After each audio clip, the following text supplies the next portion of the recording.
Hey guys, welcome back to the channel. This is a story about what if Hagoromo sent Naruto to rwby. Before I start, please support for more amazing content and do consider subscribing to my channel and share this video with your friends. This is written by SHADOWNINJA124 and link in description and support writer. Let's start the video. Chapter 1. Naruto. Now. The raven hair man yelled as he's pressing his hand against the woman with white robes. His name is Sasuke. The woman in a white robe is Kaguya, the mother of the chakra god of destructive. What Sasuke is yelling at, he's yelling at the man with a golden light coat, golden spiky hair. That's Naruto Uzumaki. He's supposed to reach the god of destructive with a seal mark on his hand like Sasuke. Both of them have touched on Kaguya. Yeah. Yelled Naruto. Rikidu Chibaku Tensei, 6th-path planetary devastation. Both of two men said together as their hand touched Kaguya. The seals on their hands attached to her body as it blocked her third eye on its forehead into like moon. Then, Kaguya's Bijuu, tailed beast, power has been released. All of 9 Bijuu have been set free from her. On the ground, it's pulling into itself. The crumbles of rock are flying towards into Kaguya as it building up into a gigantic size of a boulder. However, there is something missing. A missing arm is on the ground which it's belong Kaguya. A black shadow is inside the white robe trying to escape from this place and revive her again, but… Where did you think you're going? Asked Naruto, jumped on the ground and found a black shadow in Kaguya's arm. He is not in the golden form anymore. His hair is blonde spiky. A black-orange jacket and orange pants that he's wearing now. You bastard, said the shadow. Naruto gave a smirk at him. Just cause you've been hiding back in the shadows this whole time, well you've been babbling on and on doesn't mean that I was gonna leave you out of the fun. He said as he grabbed the arm and going to throw it at the boulder where Kaguya was. You're just another part of the shinobi history that I created. A brat like you can't touch the likes of me, the shadow insulted. The shinobi history, the blonde shinobi said as he clenched his fist in anger. Was created by all the ninjas, how they lived and how they died. Don't you dare compare the likes of them to one snot-nosed brat who's too afraid to leave his mother's side. He throws the arm at the boulder into it while the crumbles rock flies toward it. He watched the shadow dies along with his mother. They will never return again. After that over, Naruto went back to his team. He sees 9 Bijuu were set free from Kaguya. Yo, Kurama. Naruto said, waving out his hand hello to giant orange fox. I'm finally free. Took long enough. Kurama said. Sorry, but now it's all over. He said, looking at the boulder as flying up in the sky.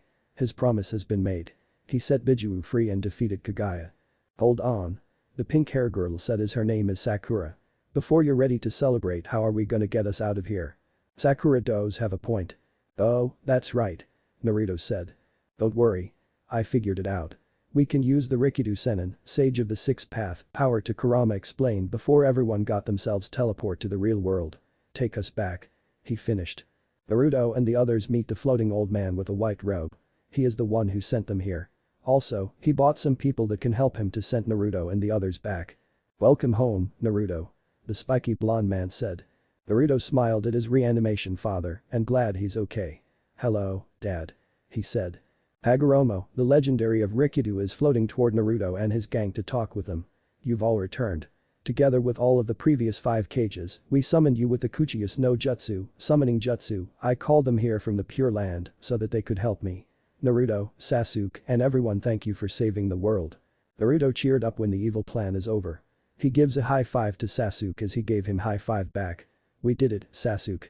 He said as Sasuke smirked. The white spiky hair man named Kakashi is looking at his 3 students, Naruto, Sasuke, and Sakura. He made a picture of them back in the past for 3 years ago. They're back. He smiled as his Sharingan eyes went back to normal before he collapses down. Just in time, Sakura caught him before he fell. Yufu Kurama, of all people, is getting embarrassed and flustered, said Hagoromo, watching at the Naruto is making Kurama embarrassed. He feels his spirit is strong and care. He cooperated Bijuu with respectful. But this is exactly what I had envisioned would happen. Even the Bijuu would, of their own will, desire to cooperate with you all. Because a ninja like this one has appeared. Yes, he is. Said Kakashi, looking at his student. He hopes his dream Hokage comes true just like his father. So, what happened after this? Sasuke asked about the boulder that Kaguya sealed. I will be taking Chibaku Tensei, planetary devastation, with me where no one can find it. I know how to dispel the infinite Tsukiyomi. With Naruto who has the chakra of all the Bijuu. And Sasuke who has the Rinnegan. The both of them putting together their seals should completely release the jutsu. Said Hagoromo. Sasuke crossed his arms in surprise to hear that. That actually sounds a lot easier than I expected, he said. I had researched how to dispel my mother's infinite Tsukiyomi before. I'm sure of it, said Hagoromo before looking at Naruto because he has something very important to him. Naruto, before you do that, I have a very important mission for you. Naruto is curious how Rikido asked him a question like that. What is it? Naruto asked. You're not going to like it, especially Sasuke and the others. I'm going to send you to another dimension, said Hagoromo. It made Sasuke and the others shocked when they heard Naruto is going to another dimension by himself. Their minds went blow up. What did you say? Asked Kakashi. Hold on. Naruto and I just beat Kaguya for you. What do you mean he has to go another dimension? Asked Sasuke, furious how Hagoromo told Naruto he has to go and do another mission for him. Hagoromo turned around at the group before released his breath. I felt the evil presence in my vision. I feared the great enemy will destroy the humanity and conquer the world. The new world needs a hero like you, Naruto, he said. Naruto takes a deep breath and making a decision before going another dimension with him. If I go with you, will I come back to my world? No, you'll be staying there forever, said Hagoromo, caused Sasuke and the others even more horror than shock expression. If Naruto is going to stay in another dimension forever, that means he won't come back to his homeland and won't see his friends anymore. That is going to be painful for him to stay there. Make your decision. Stay here until the humanity destroyed. Or rather risk your life to protect the humanity, said Hagoromo. I said Naruto, closing his eyes for making a decision that he rather stays here or goes with Hagoromo. I go with you. I accept your mission. Naruto, don't do this, said Sakura with a sad expression. I'm sorry I forced you to do a mission, but it's the only one, said Hagoromo.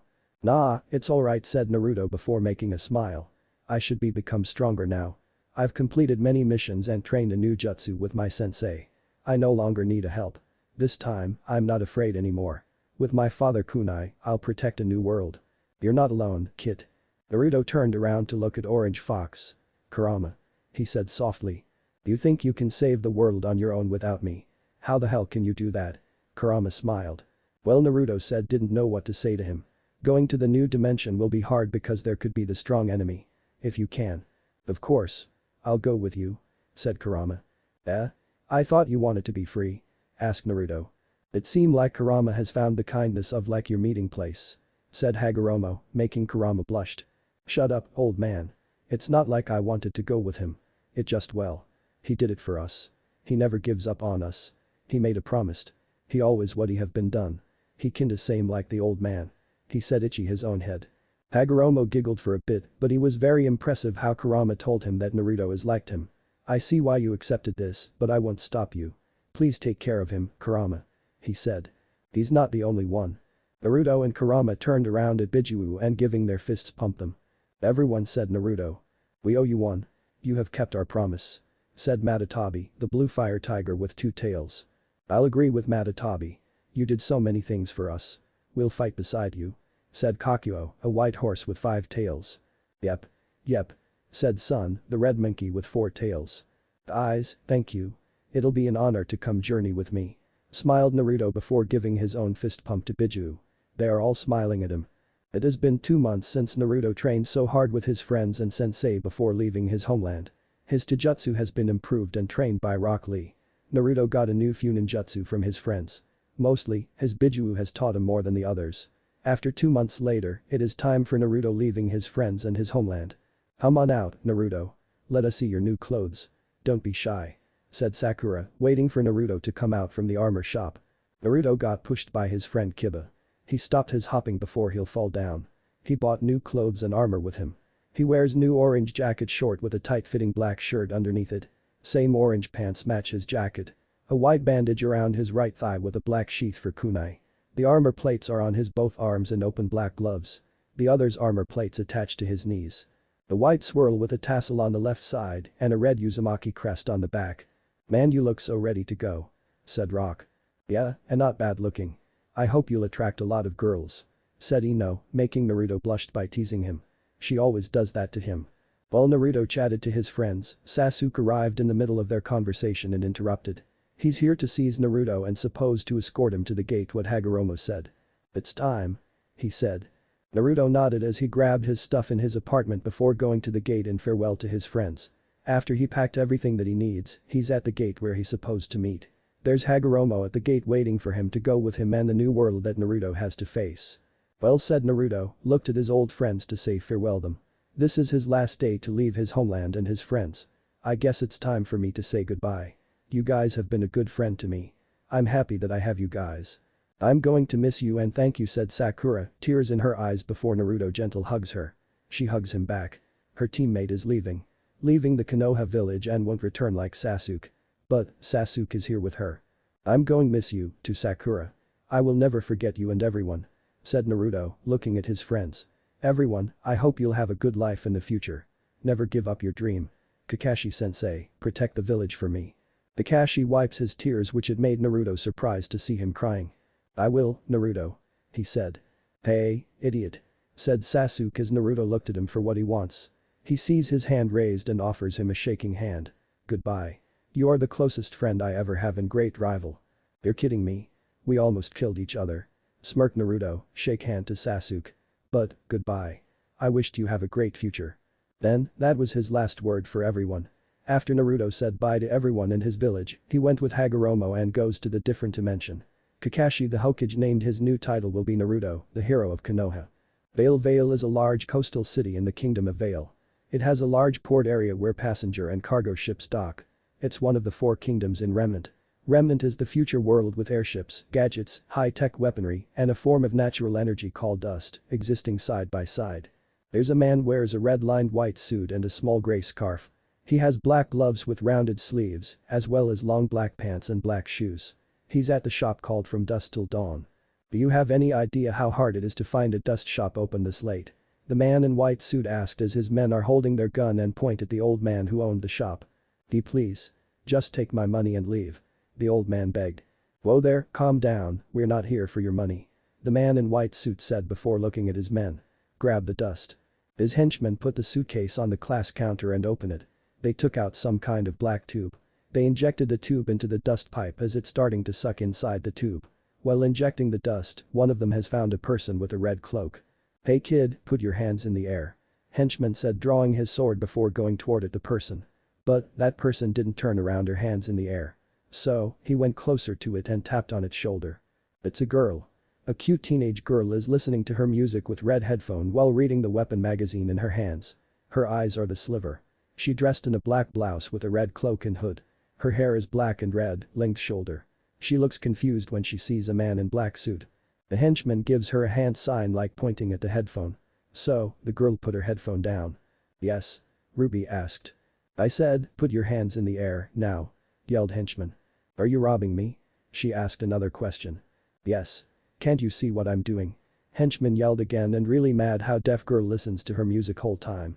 Oh, Ruby understands him before kicking in the stomach and sent him a fly goes through the window.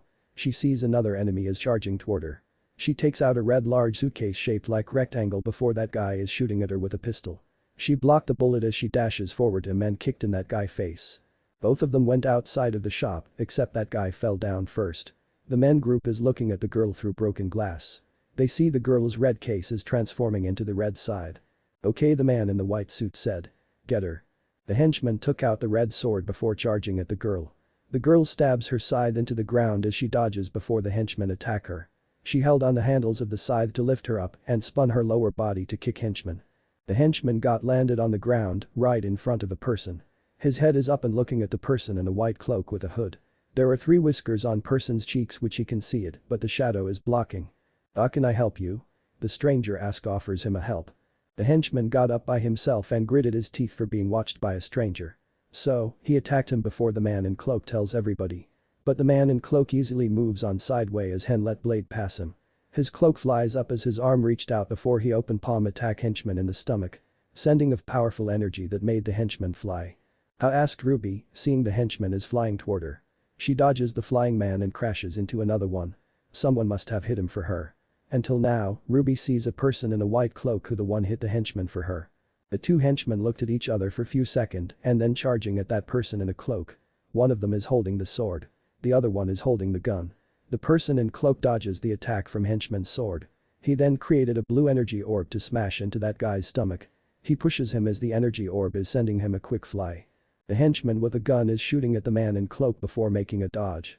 But that person did dodge the bullets with a strange yellow flash. As he dodged it, he is right in front of henchmen before kicked in his jaws. Ruby blinked her eyes for seeing the stranger took two of them by himself. That blue energy. That yellow flash. They aren't on her list or maybe seen it before. All she can comment is awesome. Nice eye you have. The stranger said with a smile, looking at Ruby and her red side. Thanks. Said Ruby, glad to meet a nice person like him, but blushed a little bit because his smile looks handsome. That's what she thought of him. The man in white suit gives ugly look when someone is helping the girl for beating the bad guys. Well, Red, it seems you have a friend here to help you. But I think we can all say it's been an eventful evening, and as much as I'd love to stick around, he dropped his smoke before pointing at them with a cane. I'm afraid this is where we part ways. His cane made fire cannon at them, but the stranger in white cloak sliced the cannonball in half by kunai. It split into two as the wind blew his hood down. Ruby's eyes were widened when she sees the man cut the cannonball in half by kunai. Also, the hood of his is down, hitting by the wind. His face is revealed. His eyes are azure and spiky blonde hair. There is 3 whiskers mark on his cheeks. He wears a headband with a metal plate and strange curving symbol. After that, Ruby didn't see a man in a white suit around here. He's gone, but he wasn't so far he's grabbing on the ladder before the blonde man sliced the cannonball. Shall we go after him? Blonde man asked. Yeah. Said Ruby before they went after that man. They jump up to the roof of the apartment. The man in a white suit is at the end of the edge. There's no escape for him. He's a goner. Both of them, Ruby and the blonde man, nodded at each other to stop him together. Stop. Yelled Ruby. It's over. You have nowhere to run. The blonde man said. However, they were hit by the wind presence. A large armor air supporter is flying in front of that man in white suit. He went in the open hatch as the air supporter started to fly up into the air. Before flying away, he has a small present for them with a red crystal. He throws the red crystal at them.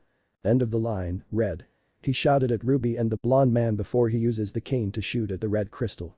The blonde gritted his teeth when he realized that man in a white suit is shooting at the crystal and making an explosion. He smacks his both hands down on the ground as the roof forms into a rock square to protect himself and Ruby before the red crystal exploded. Ruby is lucky that she's safe with that blonde man because he protected her. But she realizes there was another person landed on the ground in front of them before him. A large purple magic rune blocked for them. The person who was here first before he did, it was a woman. A middle-aged woman's eyes are bright green and wear thin ovular glasses. Her hair is blonde and tied back in a bun. She wears white long-sleeved with a purple ape. Her lower body is covered by a black high-waisted pencil skirt with bronze buttons and black-brown stockings. She wears black boots with brown heels. She blocked the explosion for Ruby and the blonde man by using a magic. As she's here to save them and fight air supporter, she swiped her magic rod. Multiple of the purple laser is fired towards at it, smashing against the wings and knocking it around a bit. Ruby's eyes were amazed watching her fight the air supporter. The woman with glasses shot a purple magic into the sky, making dark clouds gathered above the air supporter. She waved her rod down, and the hundreds of ice rained down onto it. At that moment, she sees a woman walked in front of air supporter hatch. Her upper body covered in shadows, but she's wearing a red dress reached down of her thighs with feathers on the side. The woman with glasses narrows her eyes when she sees her red sleeve glowed before a fireball fired at her. She blocked the fireball and turned it into a liquid. Liquid she didn't turn it into that. The fireball turned into liquid itself. The fire builds up into large fire pillar and hits her from the ground. Luckily, the blonde man saves a woman from fire pillar. He dashed forward to her and grabbed her waist before the fire pillar is fired. But, his cloak got caught in the fire. So, he takes off of his cloak as his body has shown of clothes and armor. He wears an orange short jacket with a tight-fitting black combat shirt underneath it. His pant is orange with a white wrap around his right thigh and a black sheath on it left. The armor plates are on his both arms and open black gloves. The white swirl with a tassel on the left side and a red crest on the back. He wears black shoes, sandals, boots. Let the action begin. The blonde man smirked before his hands are moving very fast. Actually, he's trying to create something power that can stop the air support. Raiden. Kamidari Washi no Jutsu, lightning style. Lightning eagle jutsu. He shouted, making lightning of eagles and fly attack at the air support. All of them crashed against on the wings and exploded themselves. The electricity makes the power of air support is off. The guy riding the air support is losing the control of it. He's working on it and barely got under control just in time. The woman in air support is attacking blonde man before he does that again. The air support flies away and finally escaped. No. They got away with dust. Said Ruby. We'll catch them next time. The blond man said, putting his kunai in his sheath on his right knee before looking at the woman with glasses. Hey, thank you for saving us. And you're welcome for saving your life. Ruby rushed past him and stood right in front of that woman with sparkle eyes like a fangirl. You're a huntress, right? Can I have your autograph? Few minutes later. I hope you people realize that your actions tonight will not be taken lightly, young people. You put yourself and others in great danger. The woman said. She took them in the dark room. Ruby and the blonde man learned her name as Glinda Goodwitch. She isn't very friendly to them in this room. They started it. Said Ruby. The blonde man raises his hand as Glinda looks at him. Actually, they're the one who tried to rob the store. If she wasn't there or you wouldn't there, the old man wouldn't have got hurt. He said. See. He knows. Said Ruby, nodding at Glinda and happy the blonde man is with her before she got scared when Glinda smacked on the table with writing crops. I see you have evidence for being with her and seen everything. However, I can't let you go now, but there is someone who would like to meet you. Said Glinda moving on the side before a tall man walked in. He wears shaded glass spectacles. He wears a black suit with a button vest and green shirt. He also wears black trouser shoes and long dark green pants. He holds cookies and coffee cup with both hands. Ruby Rose the man started before taking a closer look at Ruby's eyes. You have silver eyes. It made Ruby a little bit creep out by that man for asking that weird question about her eyes. Okay, she said. And you, the man said, looking at the blonde man sit next to Ruby. It was strange to see him with his azure eyes and whiskers on his cheeks. It's rare to see this person like this. By the way, his name isn't on his list. Your name isn't on my list. May I know your name? He asked. The blonde man put his hands on the table and grabbed it together before he speaks. My name's Naruto Uzumaki. I haven't been here the place like this, so I'm new here to Bayo. The man with glasses gave a curious look for what Naruto answered. If this man around here, his name should be on the list, which it is strange. But, he'll have to do the note later. I see, welcome Naruto Uzumaki. He said before putting cookies plate on the table. Ruby slowly grabs the cookies while looking at the man before he says something. She took a bite and then took another one. You want a cookie? She asked kindly as she's holding the cookie for Naruto to eat. Naruto grabbed the cookie and eats it before smiling at her and thanked her. So, where did you learn to do this? The man asked as Glinda is holding the video of Ruby's and Naruto's fight, which it's at the one shop. Signal Academy. It's my Uncle Crow. I was complete garbage before he took me under his wing. And I'm all like Hua. Ruby shouted while showing her kung fu for them. It made Naruto giggled a bit for watching her kung fu. My village. They taught me how to protect myself from the enemy. Also, it's for helping people. Naruto answered. Okay, why are you here? The man asked. Well, I want to be a huntress. Well, I have 2 more years of training left at Signal. And then I'm going to apply to Beacon. You see, my sister's starting there this year and she's trying to become a huntress and I'm trying to become a huntress because I want to help people. My parents always help people, so they taught us to help people. Said Ruby. Okay. What about you, Naruto? The man asked. I want to be huntsman. My dream is to be greatest huntsman. That way, people will stop disrespecting innocent people and discrimination against them like someone important. Said Naruto. The man with glasses looked in Naruto's eyes. They're deadly serious. He ain't no joke about his dream. He'll become huntsman and change the world. He even feels his strong aura.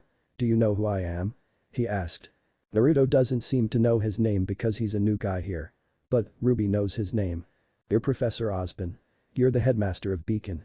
Ruby answered. Hello. Said Ozpin. It's nice to meet you. Said Naruto. Nice to meet you, too. Said Ruby. You want to come to my school? Asked Ozpin.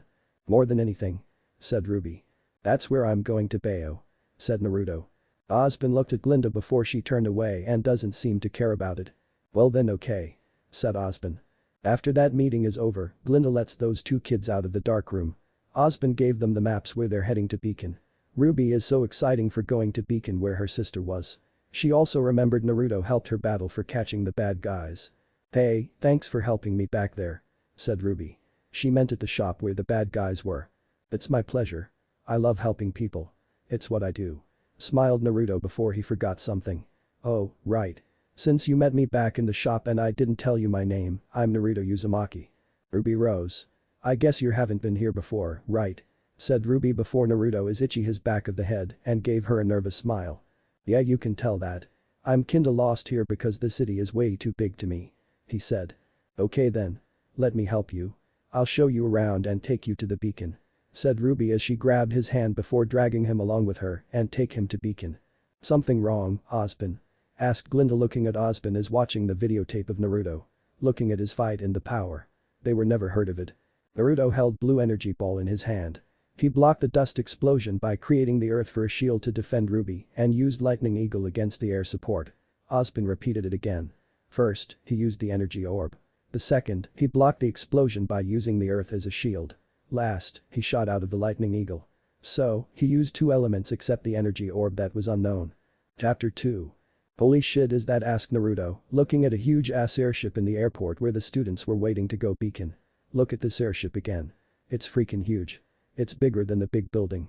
He can't even compare to others. Yep, this is it, said Ruby, standing right next to him and watching him get excited for riding that big airship. She was surprised Naruto was enthusiastic for riding the airship.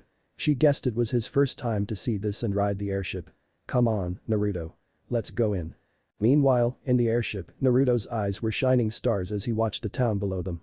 He was so high in the sky. It was fun to explore the new world. Hagoromo didn't tell him a lot of detail about the new world, but this one looked really awesome. Whoa. This is awesome. I love this. He thought. Quit being a child, Naruto. You're acting like you're a 13-year-old brat, said Kurama. Come on, Kurama. He's just having fun. Besides, you should enjoy the new world, said Matatabi. Ruby watched Naruto having fun looking at the city down there. She walked towards him and tapped his shoulder before he turned around at her and gave a questioning look. Is this your first time for riding the airship? Asked Ruby. Yeah, this is my first time. What about you? Naruto asked. Signal Academy. I rode it with my Uncle Crow, but his ship is pretty dusty and dirty, said Ruby. I see you had fun with your Uncle Crow. By the way, your sister is heading to Beacon, right? So, does that mean she's in? Naruto said before a loud voice yelled a name Ruby and interrupted him. Ruby's body froze like she was in ice before she looked at the person tapping her toes on the right. She sees her sister is waving at her. Her hair was blonde and very long, almost to her waist. Her eyes were purple. She wears a tan vest with gold piping over a yellow low-cut crop top with a black crest. The vest has puffy cap sleeves with black cuffs and with two small golden buttons. She wears a brown belt with a buckle and a pouch. She wears black shorts under her belt, which resembles a pleated skirt in the back. She wears brown knee-high platform boots with orange socks of different lengths. She wears fingerless black gloves underneath her weapons and two yellow mechanized gauntlets. Ruby. Hey. The blonde woman said before running toward it. Ruby, how a rabbit runs. Why, Yang? Ruby asked, can't believe that was her sister before she got hugged by her sister. Her arms wrapped around Ruby's body as she cuddled her tightly like a teddy bear. By the way, that's her sister name. Oh, I can't believe my baby sister is going to Beacon with me. This is the best day ever, she said. Ruby was running out of breath as her body was being crushed. Please let go of me, she said as her sister let go of her. But I'm so proud of you. A happy Yang said before she saw a blonde spiky-haired man standing right behind Ruby. It was rare to see a man with 3 whiskers on his cheeks. Because that is so cool. And a handsome guy, too. Yang pulled Ruby closer into her and asked her about the blonde man. Ruby. Who's that handsome guy? Is he your boyfriend? She asked. Ruby's cheeks went as red as a cherry when she heard that. No, Yang. He's not my boyfriend, she said as Yang let go of her sister and turned her around at blonde man. Hello, said Naruto, raising his hand and waved at her. Come on, sis. Introduce him to me, Yang said, shaking Ruby's arm. Naruto, I want you to meet my sister, Yang. Yang, this is my friend, Naruto, Ruby said. Naruto never would have thought of Ruby's sister, Yang, to have blonde hair because her hair was black-red. Hello, Yang, he said. Hello, Naruto, said Yang with a shy face as she's staring at the whiskers on cheeks. His whiskers are so cute. I want to touch them. It's nice to meet you. I hope we can be friends. Also, your hair is pretty too, Naruto said before he gave his warm smile at Yang and Ruby as their faces went red. Yang had the most red in her face. She can't stop looking at Naruto's angel-like smile. Her heart is pounding like crazy. Also, he said her hair was pretty. Yes, thank you, she said with a voice like she was love as she plays with her blonde hair. Naruto gave the girls a strange look. Hey, are you okay? He asked before the 2 blushing girls stopped and controlled their body. They smiled at him like nothing happened and told him they're fine. We're fine, said Ruby. She couldn't believe she was blushing when she see his smile again like last night when they met. She was only 15. By looking at Naruto, he should be around the same age as Yang. Her sister was 17, so she estimated Naruto was 17. So are you coming to Beacon with us? Yang asked, hoping Naruto was going with her and Ruby. She brushed her own hair with her hands. Yeah, of course. You seem to know about Beacon, said Naruto before his eyes caught something outside as he rushed toward the window. He saw a big city. There were so many buildings. Ruby, Yang. Check this out. Ruby and Yang went to him and looked in the window. Ruby was amazed as she looked at the city from up here. Whoa. This is signal, said Ruby. That made a light bulb above Naruto's head as he realized they were heading to Beacon. Wait, that means we're close to Beacon, he said. Yeah, said Yang, wrapped her arm around her sister. Beacon's our home, now. Naruto agreed with Yang. This was his new home. Sadly, he missed his homeland from his own world. His secret mission is to protect Beacon from evil invasion. Well, I guess the view isn't for everyone, said Yang looking at vomit as a blonde man was running to the restroom. It was a nice moment while it lasted. I wonder who we're gonna meet, said Ruby. You girls already met me. So, that's one, smiled Naruto. That's right. We have Naruto with us. But I hope, just hope, they are better than Vomit Boy, said Yang, watching the blonde man run toward the restroom before he puked on the ship. Oh, Yang, gross, you have puke on your shoe, Ruby said. Gross, gross, gross. Get away, get away. Girls, I think I'm going to puke if I see this. Wait, Naruto. We're almost there. Blarg. Ew. Someone call for a medic. Senpai needs help. Wow, the two sisters and Naruto were amazed at Beacon. They were in Beacon Academy. The academy was very big. It was almost like a wizard castle. So this is Beacon Academy, said Naruto with an impressive look but depressed for throwing up on the ship. Yang crossed her arms. The view from Vale has nothing on this, she said before she saw her sister, Ruby, go crazy for looking at people with a weapon. Her eyes are sparkly and turned into a chibi version. Suddenly, she flew in the air like a fairy and grabbed Yang's arm while looking at the people with a weapon. Ooh, sis. That kid has a collapsible staff. And she got a fire sword, she said. Is Ruby alright? Naruto asked Yang about Ruby, who got excited for looking at weapons. Yeah, she gets excited about seeing them because they have the same custom weapon like Crescent Rose, she replied as Naruto's face is confusion expression about that name. Crescent Rose? He asked when he heard the name. That's Ruby's scythe name. She's happy about her scythe, she said. Ruby pulled it out of the red case and turned it into a red scythe. Of course I'm happy with Crescent Rose. I just really like seeing new ones. It's like meeting new people. But better. She frowned. Naruto started to smile at her as he put a hand on her shoulder as she looked at him. Don't worry, Ruby. I'm here with you, he said as Ruby smiled and cheered up. See? Now, you got one friend. Why don't you try to make another friend? Asked Yang before pulling Ruby's hood down as she put her head back. But why would I need friends when I have you? Asked Ruby. Well, said Yang before random people surrounded her as she ran and passed by Ruby, making her spin in a circle. Actually, my friends are here. Gotta catch up. Saya bye. Are we supposed to go to our dorms? Where are the dorms? Do we have dorms? A dizzy Ruby asked as she fell down and hit the white luggage. Naruto walked to her as he helped her up. However, an unexpected young girl yelled at Ruby for knocking the luggage that was hers. Her hair was wide and long, tied back in a ponytail. Her eyes are blue and scarred down on her left eye. She wears a pale blue bolero jacket with a white skirt. The inside of her jacket is red. She wears white-heeled wedge boots. What are you doing? The girl yelled. Sorry, said Ruby, apologizing to her, but she yelled at her and didn't accept her apology. Sorry. Do you have any idea of the damage you could have caused? The girl asked. Hey, it was just an accident. She got pushed by a crowd and fell down. Also, she apologized to you. What's so bad about the luggage? They're just luggage that carries your clothes, said Naruto. The young girl swiped the small suitcase from Ruby that she was holding. She opens it and shows it to Naruto and Ruby. Inside of the suitcase was several small glass bottles with dust inside. This is dust mined and purified from the Shni quarry. What are you, brain dead? She yelled as she takes one of the glass bottles and it has red dust inside. She shakes her bottle without thinking, her dust spreading. She's showing ignorance, Naruto thought. What an annoying girl. While the girl was moving the dust bottle, the red flakes floated to Ruby's nose and made her she let off a sneeze and unleashed the flame, ice, and lightning dust into an explosion at the girl. Unbelievable. This is exactly the kind of thing I was talking about, the angry girl yelled. I'm really sorry. Ruby apologized again like last time, but the angry girl kept yelling at her. Whoa, there. It's not her fault you shook the bottle and made her sneeze, said Naruto. He was getting really annoyed with this girl. Weiss Schnee, heiress to the Schnee Dust Company, one of the largest producers of energy propellant in the world. The black-haired girl said, coming towards them as she's holding the red bottle which it flew to her, right in front of her on the ground.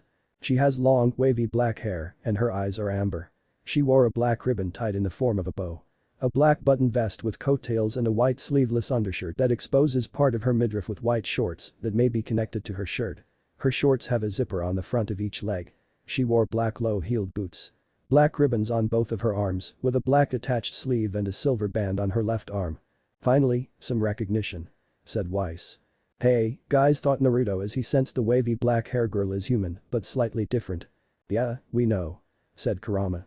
The same company infamous for its controversial labor forces and questionable business partners. The black hair girl said as Weiss got angry. But how dare the nerve of, she glared, getting closer to her, but her temperature cooled down as she grabbed the red bottle from her and walked off. "I promise I'll make this up to you. I guess I'm not the only one having a rough first day." Ruby frowned before she looked at the black-haired girl. She was about to ask her name, but she walked off. Her head went down and looked sad. Naruto patted Ruby on the shoulder to cheer her up. Ruby was glad he was here with her and supported her from Weiss. At least she has him as a friend. "Thank you, Naruto. You've always been so nice to me and my sister," she said. "Anytime, Ruby. It's what I do. When you see people don't have a friend, just ask them to become a friend with them," smiled Naruto. "Hey, guys," someone said with a male voice. Naruto and Ruby look at the person. Whoa. They see him again. It's that vomit boy who was on the ship. He was tall. He had dark blue eyes and blonde hair. He wore a white chest plate and shoulder armor. Under the armor, he had a black hoodie with reddish-orange sleeves. He also had blue pants with a white patch on the left knee. Brown wrist-length gloves with exposed fingertips and a small metal plate on the back. His sword was strapped to his left hip in a sheath. "I'm John," said John Ruby. "I'm Naruto. Aren't you the guy that threw up on the ship?" Naruto, Ruby, and the new guy John made it to the huge room where the students were gathering. However, they were almost late because they talked each other and didn't know where the meeting room was. But they made it just in time. "Ruby. Naruto. Over here. I saved you guys a spot." Yang yelled out from the crowd as Naruto and Ruby see her hand is waving out in the air for them to see it. "Hey, there's Yang," said Naruto before he went ahead first and said bye to John. "I gotta go.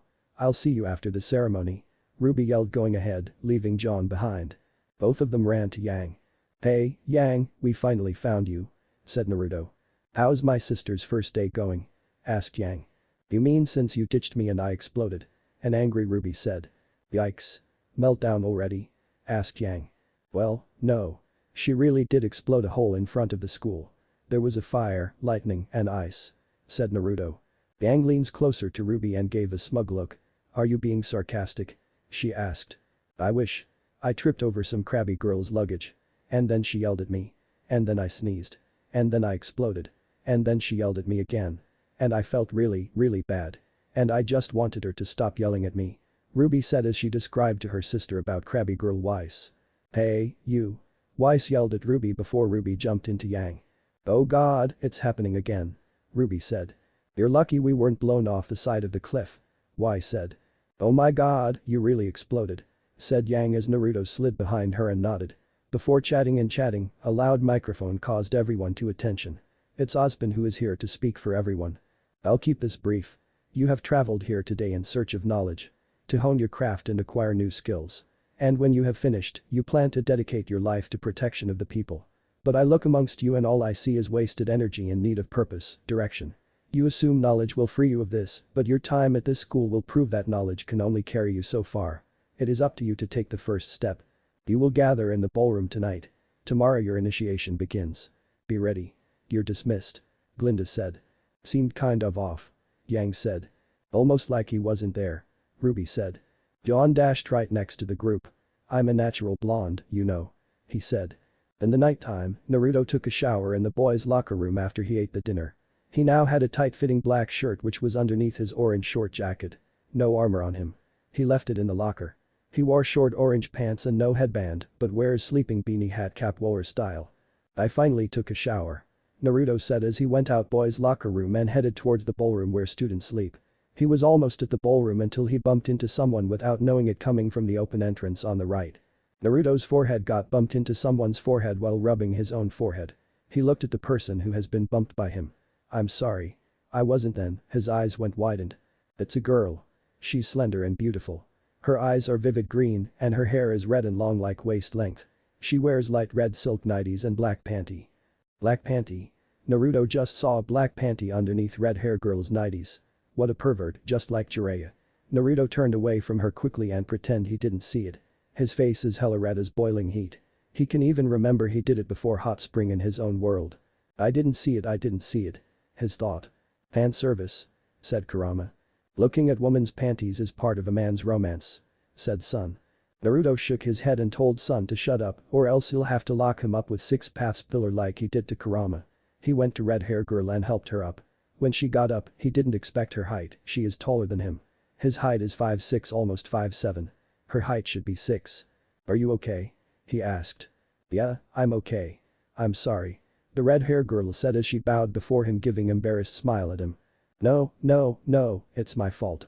Well, it happens to lots of people, said Naruto scratching the back of his head and gave nervous smile to her for seeing her black panty.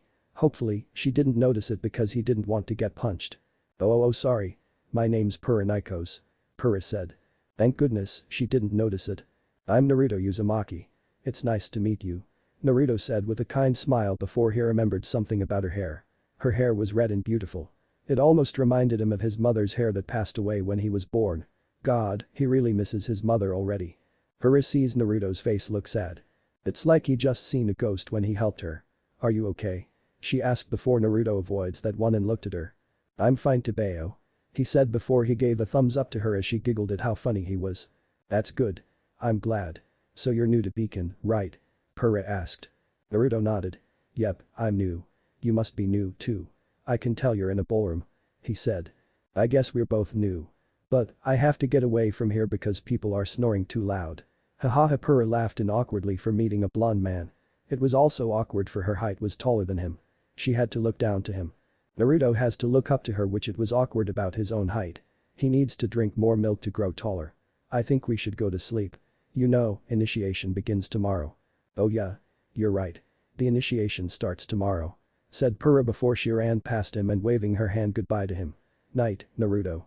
It's nice to meet you. Yeah. I see you tomorrow, Naruto said as he moved to the room on the right where his friends were. He saw 2 girls, Ruby and Yang are laying on the ground. Yang dressed in a tank top with her flame emblem on the front and black shorts. Ruby had a black tank top with a heart-shaped beowulf on the chest and white long pants with pink roses. It's like a big slumber party, said Yang. I don't think Dad would approve of all the boys, though, Ruby said as she's writing in her journal. I know I do, Yang said checking out the guys who are half naked. Until she sees John dressed in blue full-body pajamas with blue bunny slippers and a white bunny face on his chest. He smiled at her making her groan, but she sees Naruto wears a tight-fitting black shirt and orange shorts. Wow Yang said as her eyes turned into hearts as she's looking at his nice biceps and his sexy body. Ruby looks at Naruto's face, which was different without his headband. He looked better without it. His hair was really spiky. Yeah, I look different without my headband.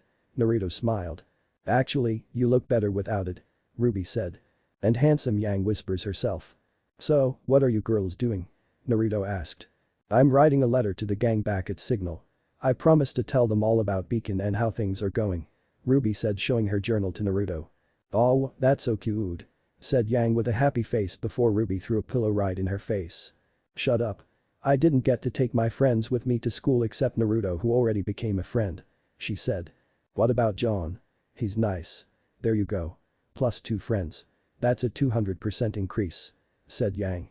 Ruby does have John as her friend, but Weiss I'm very sure Weiss counts as a negative friend. Back to 0, she said. There's no such thing as negative friends. You just made 2 friends and 1 enemy. Yang smiled before her face got hit by Ruby's pillows again. Naruto released his yawn as he's sitting on bedroll. But, before going to sleep, he sees the light candle and the 2 girls see it, too. They were looking toward the light. They saw a black wavy-haired girl reading her book. She wore a black yukata with gray and white as a secondary color setup. It's that girl, said Naruto as he remembered her from outside of Beacon. You know her? Yang asked. We met her this morning, but left before I could say anything, said Ruby. Well, now's your chance, said Yang before grabbing Ruby's hand and took her to meet the girl. Ruby told her sister to stop and wasn't ready to talk with a black hair wavy girl. Naruto just followed them and wanted to meet that girl because he never got her name. The black hair girl is reading her book before she heard noises as she looked up over her book to see blonde woman dragging a black red hair girl and the blonde man following. Hello. Yang sang by greeting her before Ruby's arm finally got released from her sister as she crossed her arms and turned away. I believe you three may know each other. The girl remembered Ruby that exploded this morning. Aren't you the girl that exploded? She asked. Yeah. My name's Ruby. Ruby said. I'm Yang. Ruby's older sister. I'm Naruto Uzumaki. Naruto said as he gave her a hand for a handshake. What's your? Blake Belladonna. Blake said as she reached out her hand to grab his and shook it. It was that moment when she realized his aura is strong by sensing it. It's unknown aura in him. Strangely, she sensed two different auras. One is blue, which was his aura. The second was unknown. Ruby looks at the book that Blake was reading. What's it about? She asked as Blake looked at her with a surprised look. Your book? Does it have a name? Ruby asked. Well, it's about a man with two souls, each fighting for control over his body. Blake answered. Oh yeah, that's real lovely, Yang said. I love books. Yang used to read to me every night before bed. Stories of heroes and monsters, they're one of the reasons I want to be a huntress. Why is that? Hoping you'll live happily ever after. I'm hoping we all will. As a girl, I want to be just like those heroes in the book. Someone who fought for what was right and who protected people who couldn't protect themselves. That's very ambitious for a child. Unfortunately, the real world isn't the same as a fairy tale. That's why we're here to make it better. Oh, I'm so proud of my baby sister. Yang said, dashing forward to Ruby before hugging her in the air. Cut it out. Ruby said before she and Yang started to fight each other in cartoon fighting smoke. Naruto nervously smiles at them and dropped an I'm sweat before looking at Blake. Okay anyways, Blake. It's nice to meet you. Hope we'll meet again tomorrow. He said. Blake gave him a small smile. Yes, we'll meet again. Night, Naruto. She said. Yep. He said.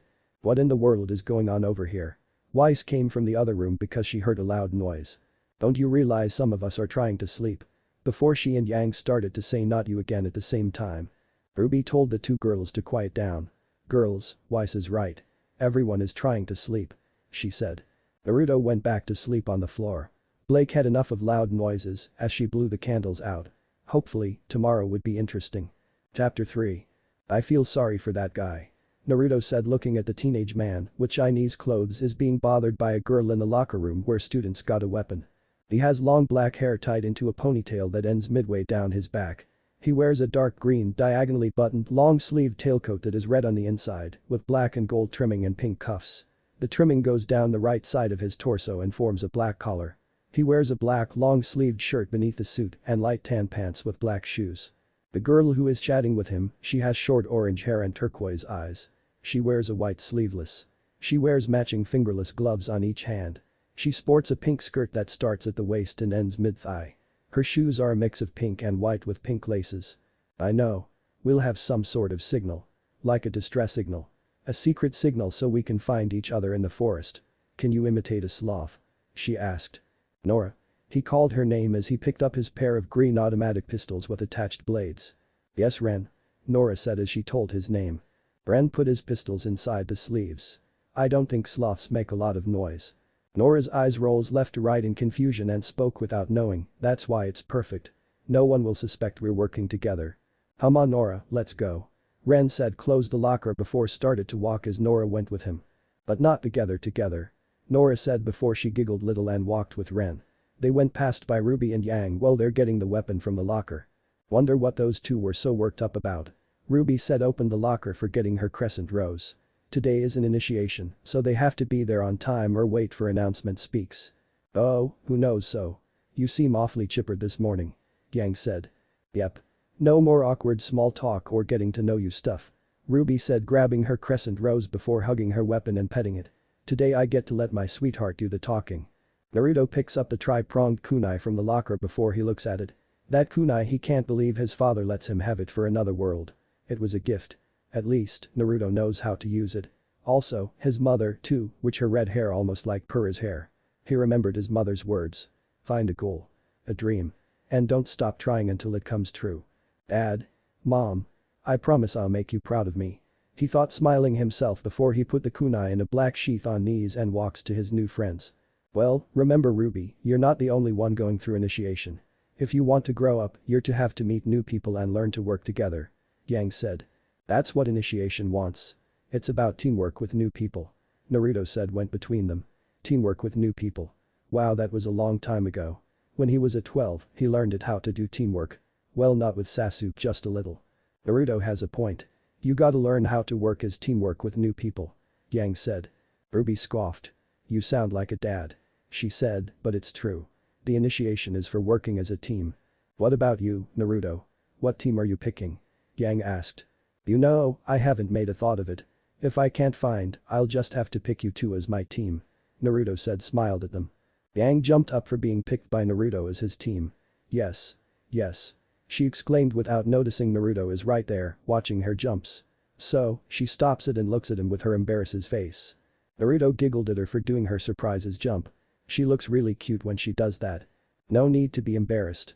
You're cute when you do that to Bayo. He said with a smile. Yang's face is red as blushed for being called cute by him. She started to play her own hair like yesterday. He called me cute. He called me cute. Yang thought. So, Naruto. What makes you think we can be a team with you? Ruby asked. That's a good question. Naruto doesn't know why he picked Ruby and Yang as his team. It's because his heart is pounding chose them itself. Before he was going to speak, John interrupted him by crying out loud. He didn't do it on purpose. He is having a hard time for finding his locker numbers. Ridiculous. There's no way I put my gear in locker room 636 yesterday. I would have remembered having to count that high. Why does this have to happen today? He whined. John. If you head straight over there, your locker number should be there. Naruto helped Janyu before he sees the red-haired girl. It's Purah, the one from last night that he met her. Well, he saw her black panty, which it is very awkward. She has her armor right now. She wears a light brown, strapless top. She wears elastic, black, A-line miniskirt and brown upper-length gloves on both arms.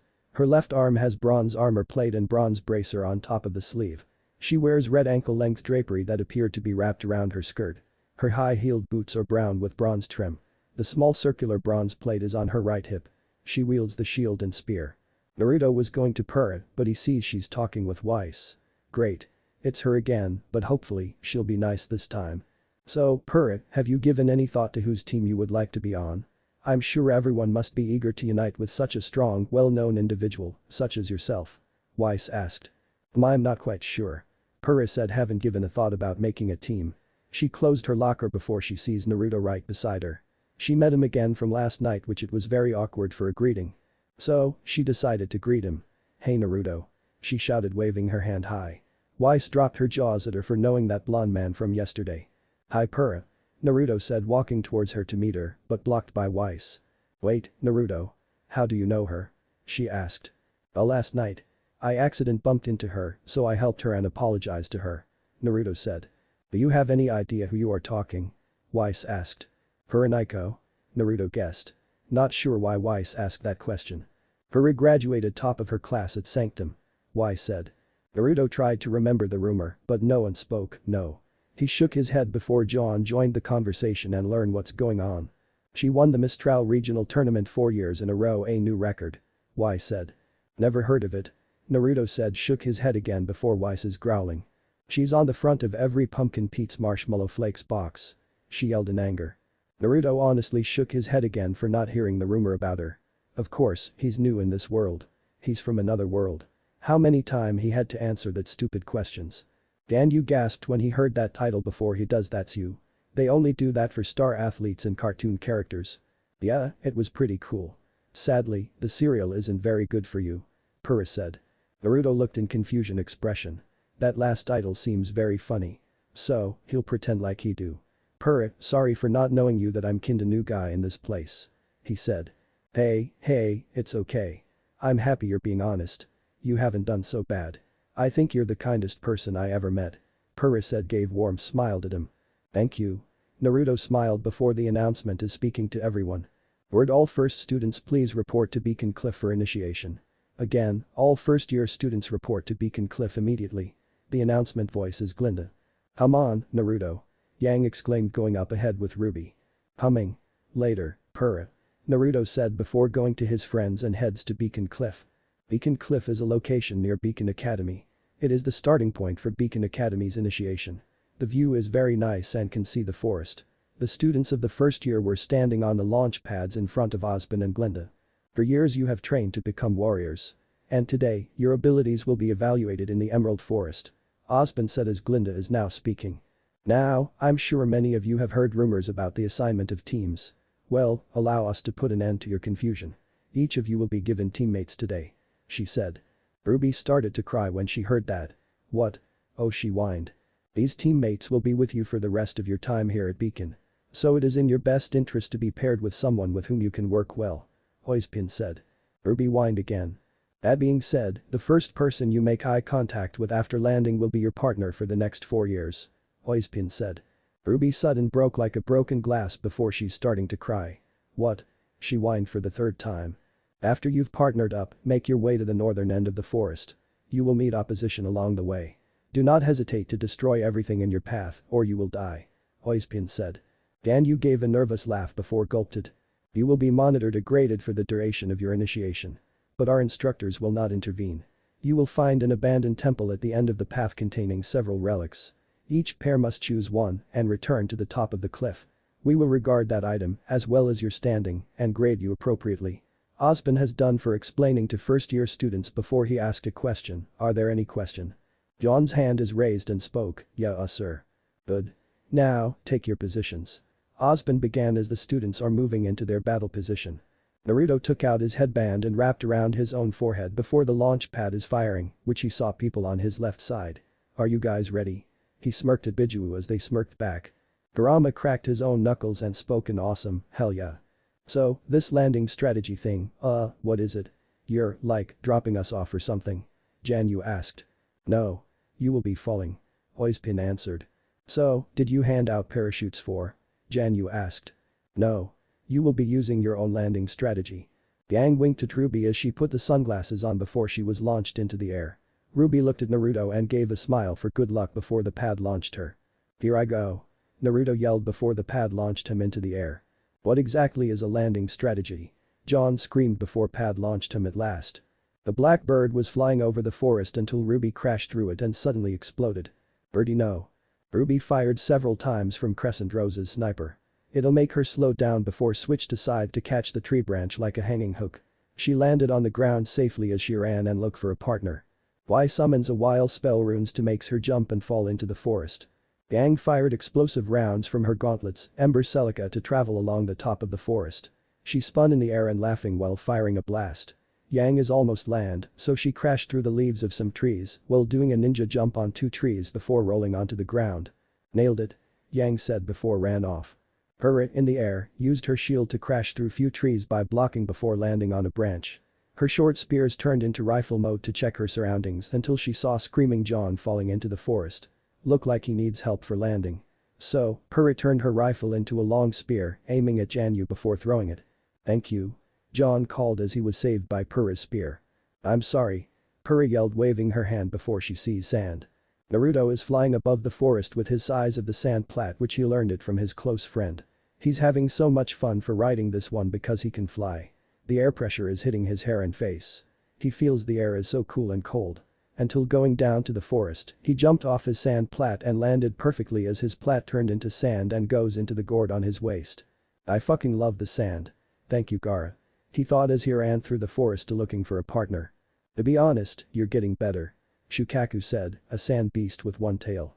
Now all you have to do is find your partner. Said Matatabi. Yang. Yang. Ruby yelled rushed towards the forest to look for Yang or Naruto. Either both of them if they're together. She could work that out, but it's hard to find them. If not, there's John. He's cool, but not too good at fighting. She could try with Blake because she's calm, but not too sure to talk with her. At that moment, Ruby saw Weiss is right in front of her where she's heading. She stopped so hard as she can, trying not to bump her this time like she did it yesterday. Weiss turned around at her and stared into her eyes. It was very quiet silent between them, but until now, Weiss turned away from Ruby and walked the other direction. Wait. Where are you going? We're supposed to be teammates. Ruby frowned for not getting her as a partner. Her plan didn't work it out.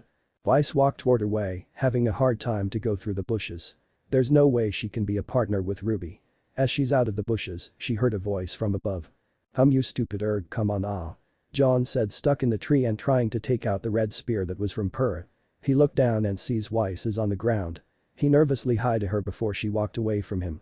Weiss turned away from him and head back the same place where she was. She decided to take Ruby by grabbing her hood and dragged her. "By no means does this make us friends," she said. "You came back," Ruby cried happily. John shook his body for help and yelled, "Hey, wait. Come back. Who's gonna get me down from here?" "John?" John looked down when he heard a voice. There's Purr standing on the ground and watched him get stuck by the tree with a spear. "Do you have any spots left on your team?" Purr asked. "Very funny." John scoffed but smiled at Purr. "What's the hurry?" Ruby asked, trying to keep up follow Weiss because she walked too fast. Maybe picking her as a partner will be a bad idea. She shouldn't have found Naruto or Yang. But it's too late now. I will not let my mission be delayed because you're too slow. I swear if I get a bad grade because of your Weiss said before Ruby dashed in front of her like a rose in pure speed. Her eyes didn't even catch her from behind. Ruby's body movement is like a puppy and spoke, "I'm not slow, see? You don't have to worry about me." Weiss turned her head back and forward. She didn't see Ruby back there. She suddenly right in front of her by using pure speed, which it's amazing that she admitted. "When did?" Weiss asked. "Weiss, just because I don't exactly know how to deal with people doesn't mean I don't know how to deal with monsters. You're about to see a whole different side of me today, Weiss," Ruby said as she wrapped her arm around Weiss like a buddy. She continues to speaks, "And after it's all over, you're gonna be like, wow. That Ruby girl is really cool and I want to be her friend." After that one is done, Ruby vanished with Rose and left Weiss behind alone. It was scary to stay alone by herself in the big forest. She hears a branch cracking. "You may be fast, but you still excel at wasting time," Weiss said and nervously thinks this is a game before she hears another cracking noise again. She thought it was Ruby, but the noise didn't make like that. There are two red eyes seeing through the bushes at her. "Ruby!" Weiss screamed. "Roar!" Naruto stopped his running and heard a roar in his ear from the forest. He feels the presence sinister, pitch black. "Do you guys feel that?" he asked. "Yes, it seems Weiss is fighting," said Chimay, a gigantic flying bug with 7 tails. "Also, you got company." Kokoa said detected the enemy from the bushes. Naruto saw a large dark, werewolf-like, but there's more. A bunch of the creatures came out from the bushes. They all have pitch black fur and red eyes. On their face is a bone-like mask with red markings and they have bone spikes protruding from their arms, back, and knees. "So, I'm guessing they called themselves Grim." Naruto smirked before took out the kunai to fight the evil creatures. "It's them." Hagoromo told him the evil that will destroy humanity is them. It's his mission is to protect the world and wipe out the evil. "I believe that werewolf called Beowulf or Beowulf. I like that name," Seiken said with a childish voice, a gigantic slug monster with 6 tails. Naruto moves his body into fighting stance before one Beowulf is charging after him. He smirked as he jumped over it and created blue energy orb before he shouted, "Rasengan." His Rasengan hit Beowulf in the back and crushed it into the ground. The Beowulfs howling in shock for seeing the blonde human destroyed one of them. Naruto walked out the smoke and looking at the group of Beowulfs who were growling at him in anger, showing their teeth of blood and fear. The shinobi smirked at them as he created Rasengan in his hand before he spoke, "Come at me or I'll come for you." All of the Beowulfs are charging at him together. Their claws reached out and trying to slash him like a squirrel before he'll make a dodge. But, he did. It's not he's dodging like a normal one. He's dodging them with yellow flash pure speed. Naruto kicked Beowulf into the stomach before he delivered Rasengan to smash it. He then moves to another one as he slashed the creature in the head. Naruto jumped onto the tree branches before making the hand seal that can kill them. But, one Beowulf incredibly jumped at him and sliced him apart. Naruto dodged the attack and then teleported to another tree branches because he marked it. His hand seal have been finished before making a final attack and said, "Futon. Kazakiri no Jutsu, Wind Style. Wind Blade Jutsu." He created several of wind blades which are capable of slicing through his target with ease. The wind blade is very sharp. It instantly cut the Beowulfs like cutting bamboo. However, Naruto isn't done yet. He made another hand seals before half of Beowulfs were dead. Pain. Raikon no Jutsu, Fire Style. Dragon Flame Caterwall. He yelled before he breathes a number of blue dragon head-shaped fireballs. It fires at half of Beowulfs before they got burned to death. That was the easy battle for Naruto, so it's his victory today. That wasn't his first time for being here in the forest. He did it in his Chunin exam and fought the dangerous test Forest of Death. "By the way, this forest reminds me of Forest of Death," he said before he heard a loud stomp. The presence is different than the other regular Beowulf. The big Beowulf crushed the tree down and roared at Naruto. The black creature covered in more bone-like armor and spines. It has a more angular skull, larger teeth, and sharp triangular ears. It's much bigger than Beowulf's regular size. I think this one is Beowulf Alpha. Kurama said. You must be their leader. Naruto said before created Rasengan in his hand, but this time his Rasengan is lava, well then let's dance. He smirked before charges toward a big Beowulf. Chapter 4. Hello? Is anyone out there? Hello? Yang yelled walking around, searching for everyone that can be her new partner. It would be lovely she can partner up with Ruby or Naruto. Mostly, she would like to be Naruto's partner, her crush. I'm getting bored here. She said before hearing rustling in bushes behind her as she turned around. Is someone there? She walked to the bushes and through it to take a peek before anyone can see her. Ruby? Is that you? She asked before hearing a beast snarling as she looked it up. Nope. Yang dodged by rolling to the left side before a large bear Grim charged out of the bushes and trying to bite out of her. She activated her yellow gauntlets called Ember Celica before seeing another bear Grim who charged her from behind.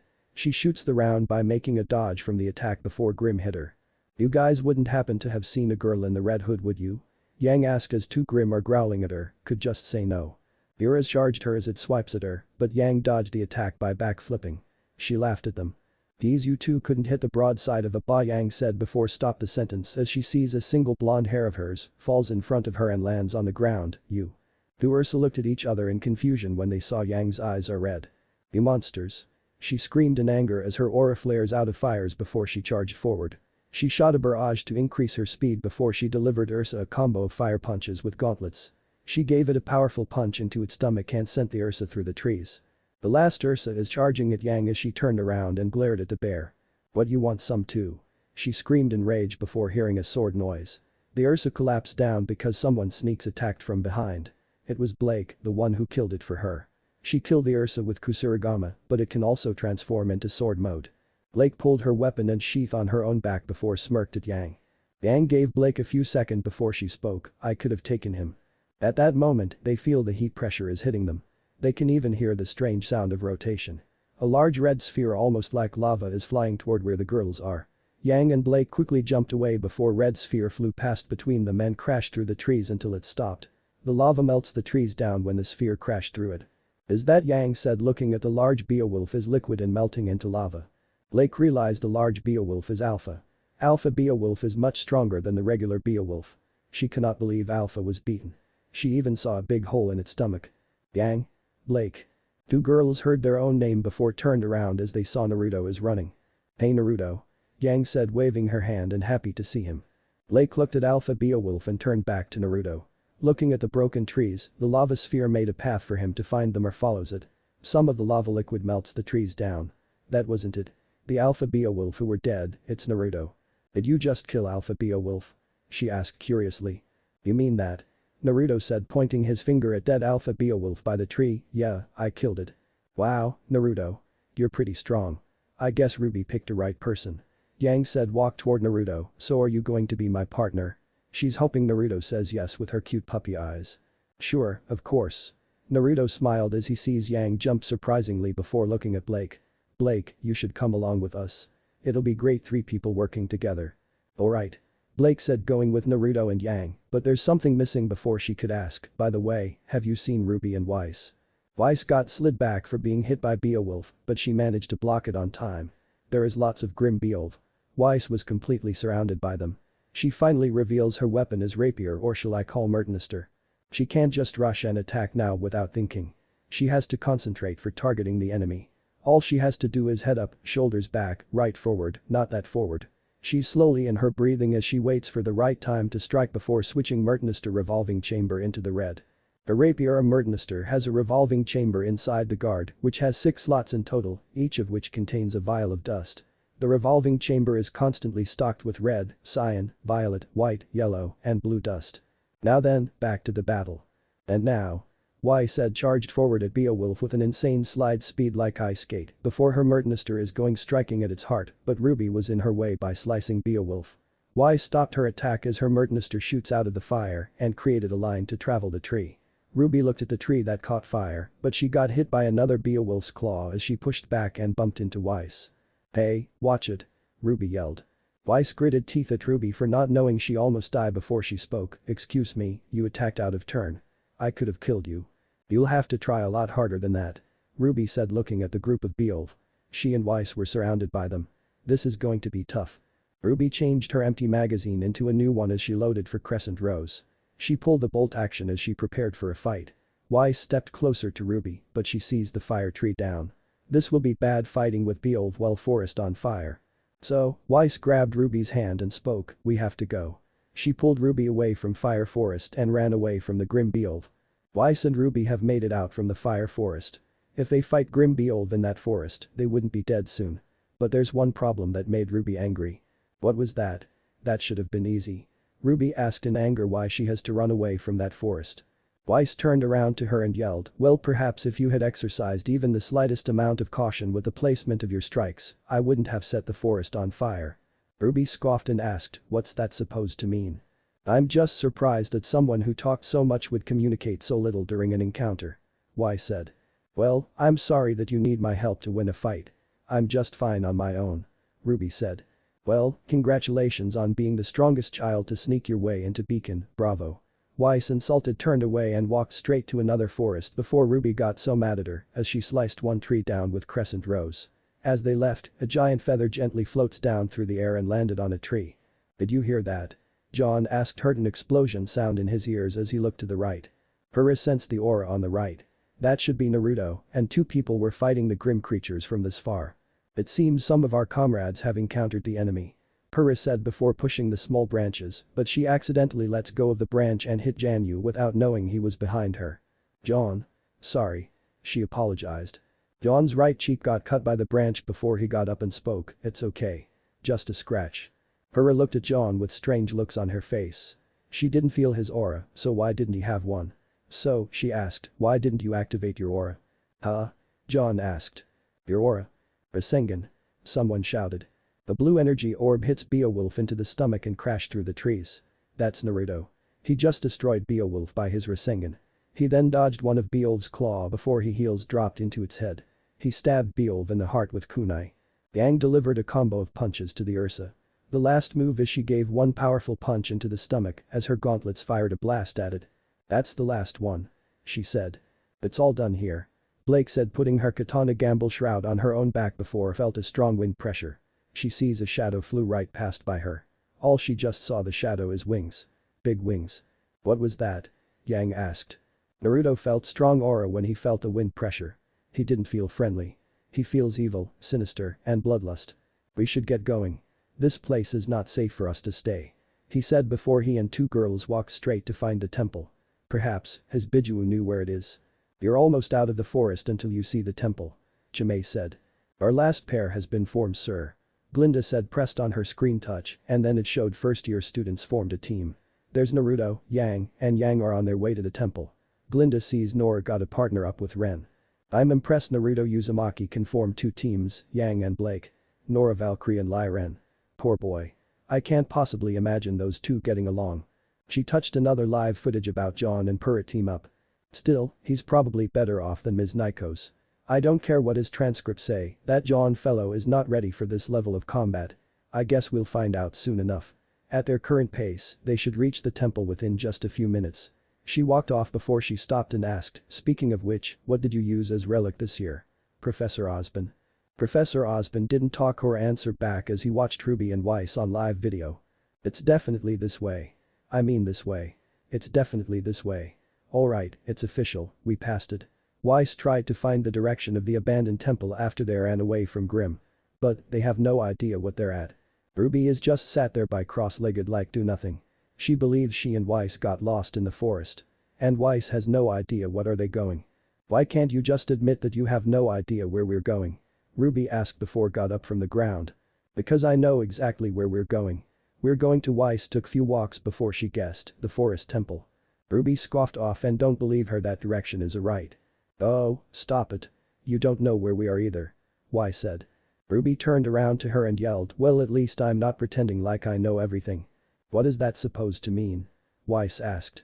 "It means you're a big stupid jerk and I hate you. Just keep moving." Ruby started to imitate Weiss. "Oh, just keep moving. Hurry up. Watch where you're going. Why are you so bossy?" "I'm not bossy. Don't say things like that. Stop treating me like a kid. Stop acting like a kid. Well, stop acting like you're perfect." "I'm not perfect. Not yet, but I'm still league better than you." Y smirked before headed for a straight where the temple was. You don't even know me, Ruby said with a soft voice. Naruto, Yang, and Blake have made it out of the forest. Oh, look. There's the good news. They finally found the abandoned temple like Professor Ozpin said. Naruto thanked Chimay for finding the abandoned temple by using his sensor ability. The place of the temple seems to mostly consist of the broken ruins of a rotunda. Think this is it? Yang asked. Yep, this is it. It's what Professor Ozpin wants us to go. Naruto said before he and two girls walked down on the hill. They went to the abandoned temple. What an interesting thing was there are gold and black chess pieces on the stone columns. Chess pieces? Blake asked observing the black chess. Yang sees some of the chess were missing.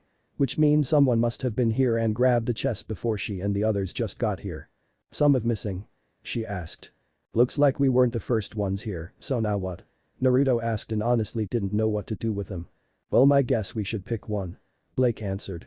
Yang is looking for a right chess that can fit her as she walked. Until now, she saw a golden chess horse. She picked it up and showed it to Naruto and Blake. How about a cute little pony? I like a pony. She said with a smile on her face. Alright. Naruto said as Blake agrees with him before they walked to Yang. That wasn't too hard at all. It was pretty easy to find. John, I'm not sure this is it, Purah said walking with John, holding his torch to see it in the dark. What happened was that Purah and John found the cave. They went inside the cave without looking at the red art on the rock. It showed if people are fighting big scorpion. John sighed before spoke, Purah, I made a torch. Could you at least humor me for maybe 5 more feet? Unfortunately, John got tripped over the rock as his torch dropped on the ground before the fire went out. Now, they can't see in the dark cave. Everything is all pitch black. It's like no one can even see it in a bat cave. Purah feels something like alive in this cave. It feels warm. It's weird. She should able to feel the presence outside of cave before they came. Do you feel that? She asked. Soul-crushing regret. John guessed. No, it's warm. She answered before she sees something golden glowing over there. It's pretty close to them. All they have to do is walking toward it, the glowing. That's the relic. John exclaimed before reaching his arm to catch that glowing, but it moved. Hey. Bad relic. He tried again and again. Right now, he jumped and grabbed the glowing as he being lifted up. Purah had a bad feeling about that relic because it looks alive by feeling the presence. That is not relic before she warned John. John sees so many of Red Eyes before. Back to Naruto's group. Naruto and two girls heard a girl scream from far away. Some girls in trouble. Naruto, Blake, do you hear that? Yang asked. Naruto can hear the girls scream from this far. His Biju started to laugh so hard for hearing ridiculous scream because they know who it was. Why are you guys laughing? He asked Biju. You won't believe who scream. It's fucking John. Kurama said can't stop his laughing. Naruto's face went into the priceless expression on his face like an I'm. That was John's scream. Who would scream like that? Well, he actually did it before because he's afraid of ghosts that made him scream like a girl. Naruto, what should we do? Yang asked. Naruto knows what he and two girls are going to do before he spoke, we'll go help but someone is screaming from up the sky. He looked it up as two girls did it too. They see flying strange girl with black clothes and red cape is falling in the sky, it's Ruby. She's falling in the sky. Head up. Ruby screams so loud as she's about to fall down and hit the ground from that high like a glass. She could get terrible hurt if anyone can save her from the sky. There's one thing that can save falling Red Hood. That will be Naruto. He kneels down a little before jumped very high and goes after falling Ruby. He caught her, but her speed of falls is too fast. It'll make both of them once slowing down. Not if Naruto can help it. He can use that again which it can land them safely. Naruto, we're falling. Ruby screamed before sea sands are floating in the air, surround Naruto. Naruto sent the sands to the ground and formed them into two big open hands, touching together before they crashed into it. He managed to stand on the two big sand hands because he's a ninja.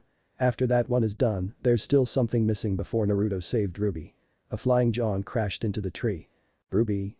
Yang yelled in relief before charging after the sand hands before it went down into sands. Blake didn't expect Naruto to use the sands. She never seen anyone can use the sand like that. No one never uses the sand like Naruto. It's amazed how he created into body parts like he did it for hands. Naruto. Just what in the world are you? She thought. I got you. Naruto said with a light smile on his face as he carried Ruby in bridal style. Ruby blushed when he carried her like that before spoke, I'm okay thank you. That's good. Naruto said putting Ruby down before she managed to stand up until she sees her sister Yang is charging after her. Ruby. Yang cried. Yang. Ruby cried as she was going to hug her, but surprisingly, a random girl jumped up between them and yelled Nora. What the? Where did you come from? Naruto asked before he sees Purah jumped out of a forest and run away from a giant black scorpion. The black scorpion chased her all the way here. Did she just run all the way here with a Deathstalker on her tail? Blake asked. Ruby tapped Naruto's and Yang's shoulder as they looked at her before she's pointing her finger at the sky. When everyone looked up at the sky, they see Weiss holding a big claw in the sky and something flew her. It's a giant black grim raven that carried Weiss in the sky. Is she holding Nevermore's feet? Blake asked. After hearing so many questions, Yang suddenly exploded and yelled, I can't take it anymore. Could everyone just chill out for 2 seconds before something crazy happens again? Ran just ran all the way from the forest as he finally meets Nora before released his breath for running. Naruto reacted so shocked when he saw Yang's anger. That anger almost reminds him of something. She's almost like Sakura. Weiss looked down at people who were watching her before she yelled, how could you leave? I said jump. Ruby said. She's gonna fall. Yang said. She'll be fine. Ruby said. She's falling. Ren said. John got up from the branches before he sees Weiss is falling. He jumped off the tree and grabbed Weiss in the air. Just dropping in.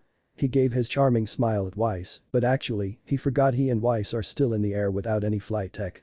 John was the first one who fell on the ground. Then, Weiss fell on top of John's back. My hero, she said in a sulky voice. Naruto was going to help Purah to fight Deathstalker, but he caught her by jumping toward him. Hey. He said. Hello, Purah said with a blush on her face for being carried by him. She was trying to escape by jumping, but she saw Naruto right in front of her without looking. She didn't mean to do that. Great. The gang's all here. Now we can die together. Yang said. Ruby turned around at her sister and smirked, not if I can help it. Before she charged after the Deathstalker as she held Crescent Rose. Ruby, wait.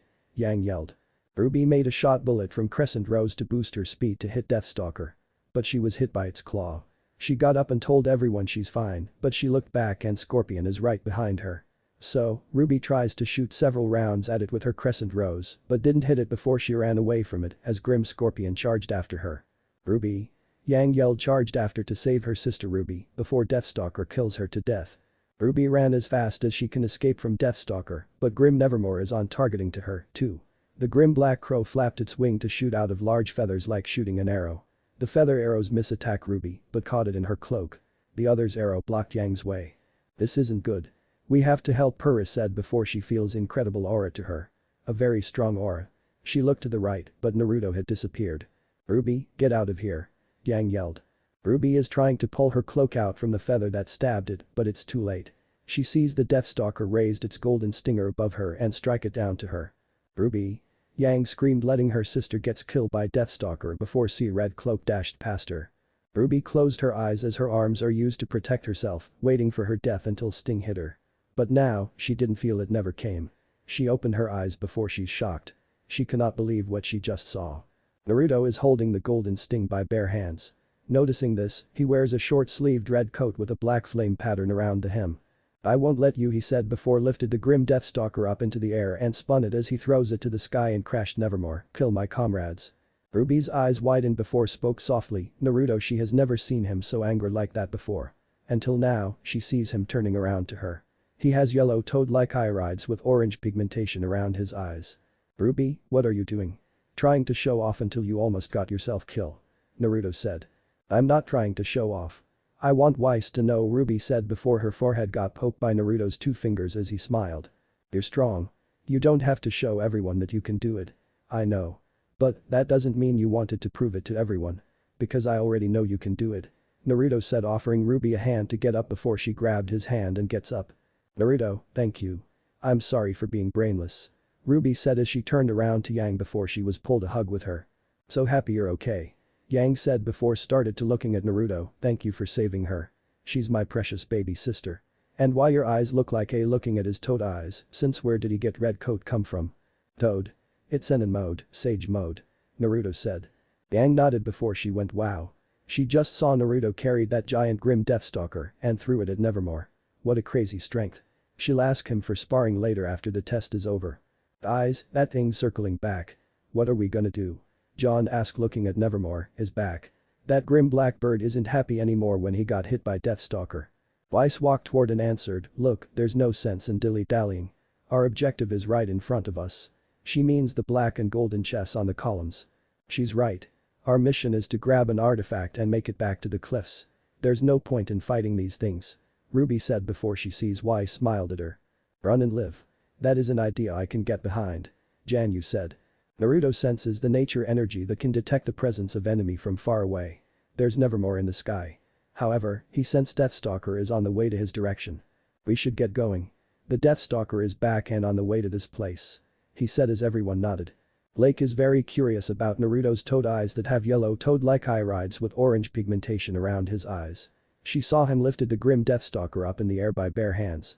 Is he a Phrontis or it just his semblance? She thought. Next stop, Naruto and the gangs went to another abandoned temple. Luckily, they found a big place to cover for themselves from Nevermore because it kept shooting its feather arrows. However, the Deathstalker is back. Deathstalker crashed through the forest as it charged after Naruto and the groups. Oh, man, run. Janyu yelled before he and Purah ran toward the bridge. Naruto dodged the arrow of feathers by doing a corkscrew flip, 360 spin his own body. He then ran toward it the Nevermore, well hand sealing fast as he can. Heitan Gakakyu no Jutsu, fire style. Fireball Jutsu. He yelled before breathing a big fireball to target at Nevermore, but dodged a fireball. Nora, help Naruto. Ren said as Nora nodded before she went out of the cover. She grabbed her grenade launcher, Magnold, which it's her weapon name. She shoots the grenade, making the Nevermore fly away. So, it won't attack anyone. But, while Nora's making Nevermore distracted, Deathstalker sneaked attack without being known before Nora turned around. Luckily, Blake and Ren stopped the grim Deathstalker for her. She made a run for it. Weiss grabbed Nora as she used magic runes to make her jump. Oh, go. Purah said to John before her spear switched into rifle mode as it shoots at the Deathstalker. Ren landed next to her and started to firing too with Purah. Blake jumped forward by front flip as the Deathstalker took a grab them, but missed as they ran. 9 students of the first year ran across the bridge. At that moment, the Nevermore flew through the bridge as it was ripped right through. Ren, Blake, and Purah are on the bridge where Deathstalker is. They are fighting off. The others, Naruto, Ruby, Yang, Nora, and John were stuck on the other side of the bridge. Man, we gotta get over there. They need help. John said before he was being carried by Naruto. Then let's do this to Bayo. Naruto smirked, planning to jump over the broken bridge. Wait, Naruto. Naruto began to run on the bridge while carrying John with him. As he's at the edge of the bridge, he boosted his chakra in his foot before jumped over the broken bridge. Janyu screamed like a girl. How crazy is Naruto for jumping over the bridge? Naruto, John, and Nora have success land on the other bridge. John landed on the ground as Naruto let go of him. Nora switched her grenade launcher into hammer mode before smashed it on the head of the Deathstalker, but she sees the sting of Grim is going to hit her. She dodged it by fired, but accidentally bumped into Blake and making her fall from the edge. Blake was about to fire her gamble shroud, but her hand got grabbed by Naruto. Naruto. But, whom gonna help? Blake said before looked to right side. Her eyes were widened when she saw another Naruto. Not one, there's more of him. They all helped him by grabbing his legs. Me him. Clones, Naruto said together. What the hell? Blake asked with a dumbfounded in her face. She is not crazy for seeing hundreds of Naruto. Page Bunshin no Jutsu, Shadow Clone Jutsu. Naruto smirked, used the jutsu to create clones of himself. He hasn't used that one a while. He sees Nevermore is nearby the side of the bridge. Blake, I'm going to toss you at Nevermore. He said. Blake smirked as she nodded for hearing a good idea or crazy idea. So, Naruto and his clones are swinging her back and forward like a swinging vine. When the Nevermore flew past by the bridge, Naruto and his clones let Blake go, making her jump on Nevermore's back before slashing on its back with her katana. She ran across its back while slashing before jumped off and landing on the platform next to Ruby, Weiss, and Yang. It's tougher than it looks. Blake said. Let's hit it with everything we got to Bayo. Ruby and the 3 girls saw the white poof up from nowhere. Hundreds of Naruto jumped out as they dived down toward it Nevermore before it shoot out of feather arrows. Some of them got hit, but the others that were alive managed to grab its Nevermore. Holy shit. Yang said with shocked face expression as she watched Naruto. Lots of Naruto. They're almost like ants. Ruby started to look at Blake's weapon. It has a string when she used Kusarigama mode. Then, she looked copies of Naruto. They managed to control Nevermore's flight. I have a plan. Ruby said to Weiss. At the other bridge, the Deathstalker roared at them as it breaking the bridge down. We gotta move. John yelled as everyone raced toward Deathstalker. Purah slid down on the ground as she used her shield to deflect it before Deathstalker's claw strikes her. She slashed it with her spear. The Grim balanced back and attacked her with its other claw, but Janyu blocked it for Purra as she jumped over him and slashed another claw. Ren ran toward and firing at it. The Deathstalker strikes its stinger at Ren, but he sidesteps it and grabbed onto it. He's shooting at its stinger. Nora charged forward as her hammer transformed into grenades launcher mode before firing the grenades at it. "Everyone move," Naruto yelled. Purra and the others turned around at him. Their faces were stunned when they looked because Naruto is in the air and holding massive blue energy orb in his palm. So, everyone ran and jumped over the Deathstalker. "Senpu Chao Adama Rasengan, Sage Art. Massive Rasengan." Naruto yelled, diving down at Deathstalker and raised his Rasengan up before smashed into it. The Deathstalker roared in painfully as its body is cracking open when Rasengan gave a powerful strike. The massive Rasengan is also breaking the bridge apart as Grim falling into the bottomless. "Wow," Purra said, watched Naruto in amazement. The clones of Naruto made Nevermore crashed into the pillar. "Yeah? How about that?" they asked before they see Ruby is waving at them. "Naruto, head this way," Ruby yelled, pointing at the cliff wall. The clones nodded as the others held the Grim's wings up and down, making its turn and dive down toward it the wall. Yang stood on top of a pillar as she waited for Nevermore to come at her. She jumped into its beak open as she fired rounds into the Crow Grim's mouth. "I hope you're hungry," she yelled as she fired before looking behind her. She jumps backflip as the Nevermore crashed into the cliff. The clones already jumped off, but one of them already struck on its head before vanishing into a white poof. Now, Nevermore's head went super dizzy as its eyes were spin.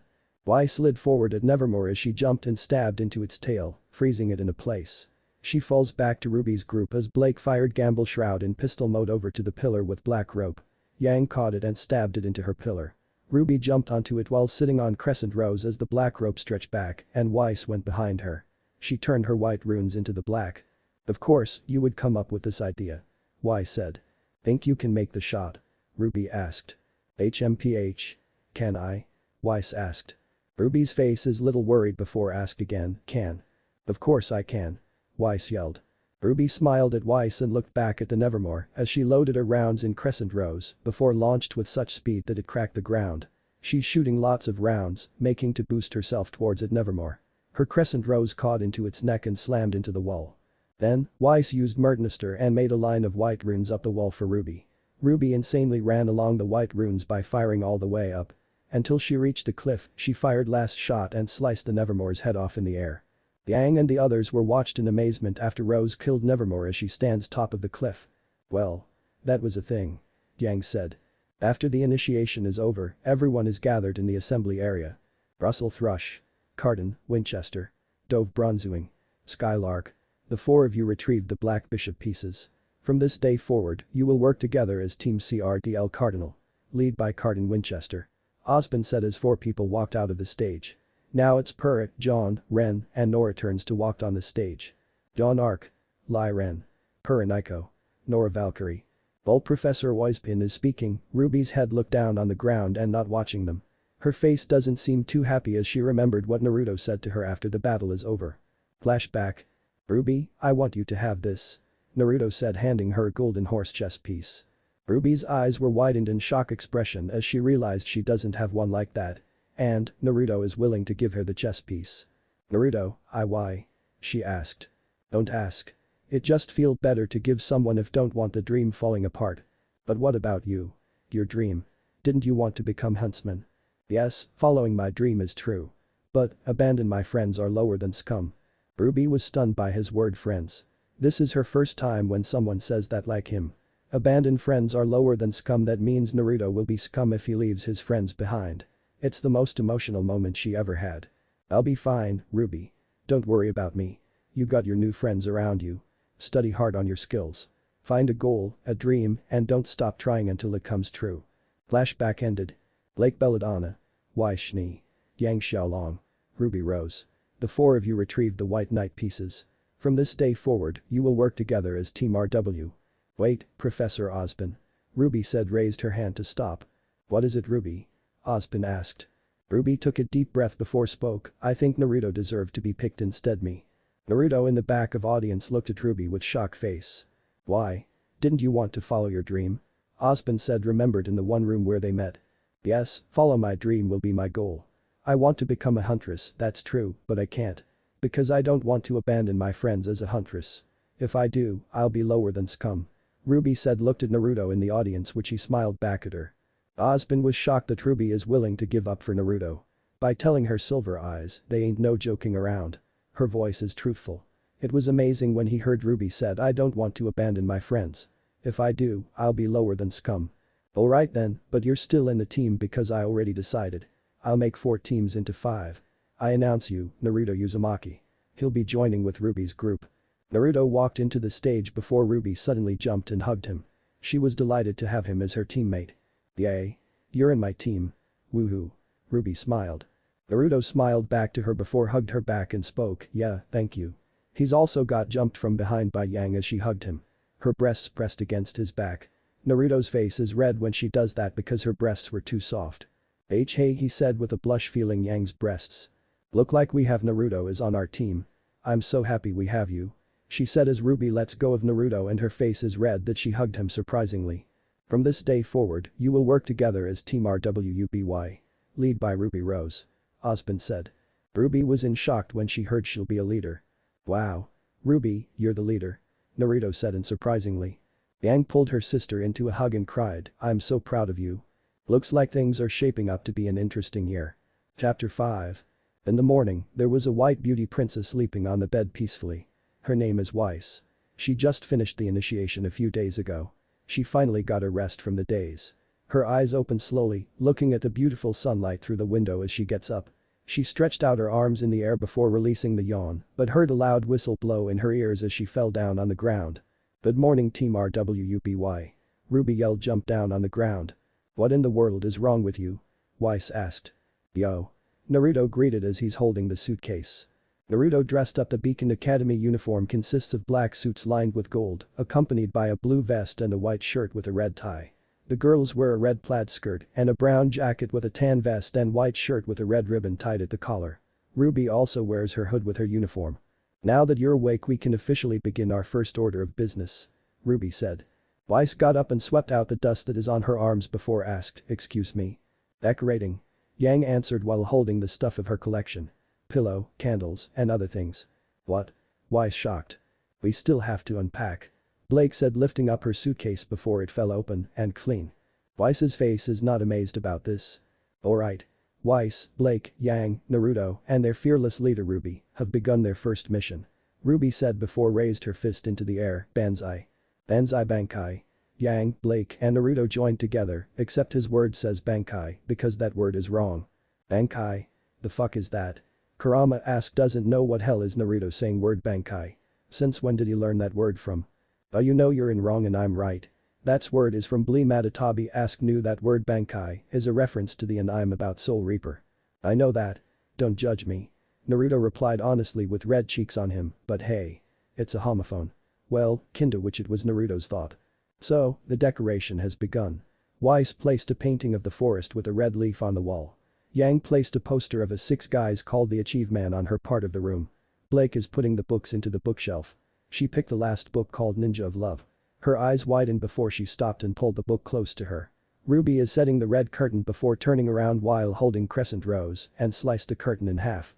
Few moments later, the group stood in front of the room and finished their decoration, all of hardworking. But there's one problem. The beds were heavily messed, stacked up together. This isn't going to work. Weiss said. It is a bit cramped. Blake said. Maybe we should ditch some of our stuff. Yang said. Or we could ditch the beds. Naruto said before his word bed made Ruby pops up by jumping. That's it. We can replace them with bunk beds. She said. That sounds incredibly dangerous. Weiss said.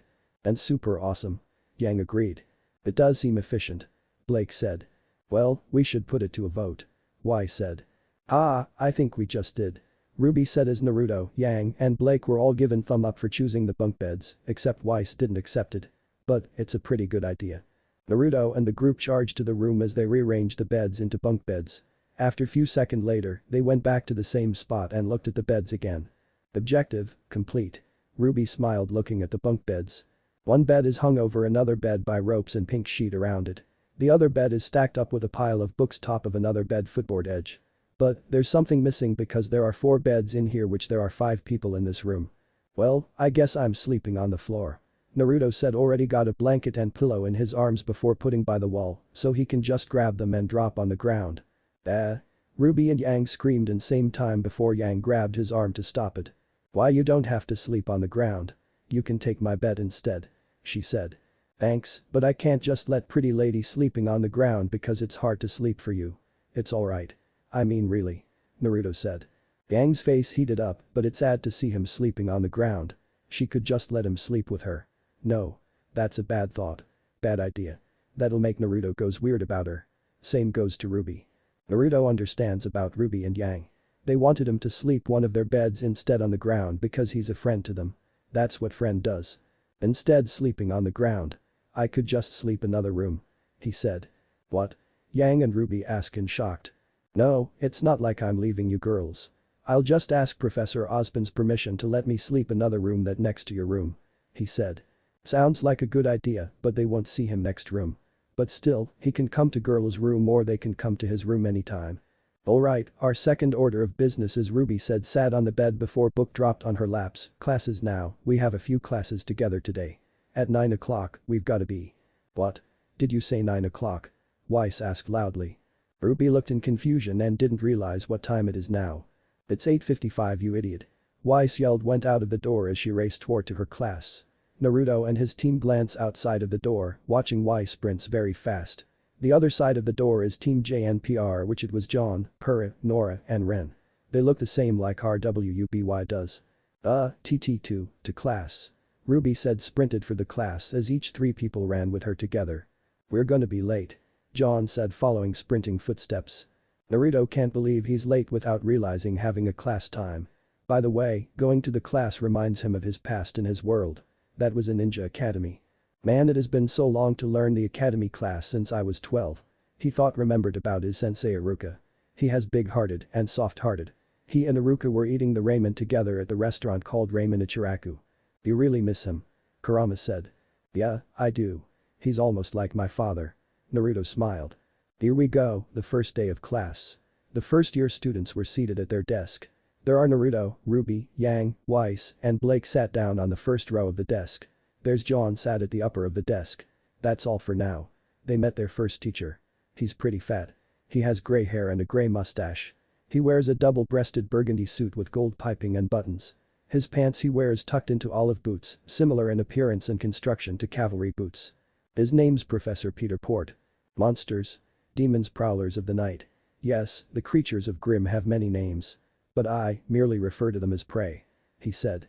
Naruto's head is down on the desk for being tired. He tried to pay attention as long as he's not sleeping. Just look how bored it was in class. It's almost like his academy when he was 12. He did a prank on Iruka and skipped school a lot before. Boy, the time hasn't changed. I guess it's important to learn about classes. I'm going to do the right thing this time. For my mom. He thought as his head rose up and started to focus on the teacher. Before doing that, he's looking at his teammates to see what they're doing. Blake and Yang were paying attention to the teacher, but Ruby had been sleeping on her arm.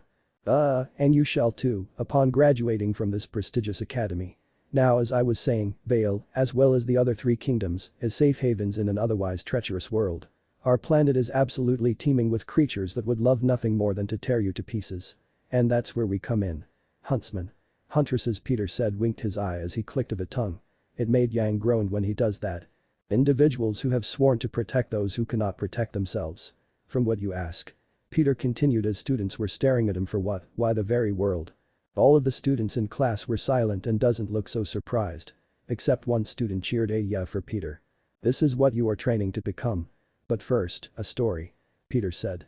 Great. Now, we have to listen his boring story. Shukaku said in dry before going to sleep until that fat old man done his story. Naruto is little tired while listening to Peter's story. Telling a story will be boring. It'll be great to skip that one and learn about Grim Creature for information. He was wondering how his teammate's going again. Well, he sees Ruby is drawing on a white sheet with a pencil. She raised the paper and showed Yang about her art. Ruby drew a funny picture of Peter and made Yang laughs. To be honest, for Ruby, that wasn't very nice how students drew a picture of teachers. However, there is the most serious student in this class, was Weiss. She's more focused and pays attention a lot. She wrote it in her notebook. However, there's one angry issue of her probably. Her eyes are glaring at Ruby. She was so angry for seeing the leader. Ruby drew funny art of Peter and goofing around. The true huntsman must be strategic, well-educated and wise.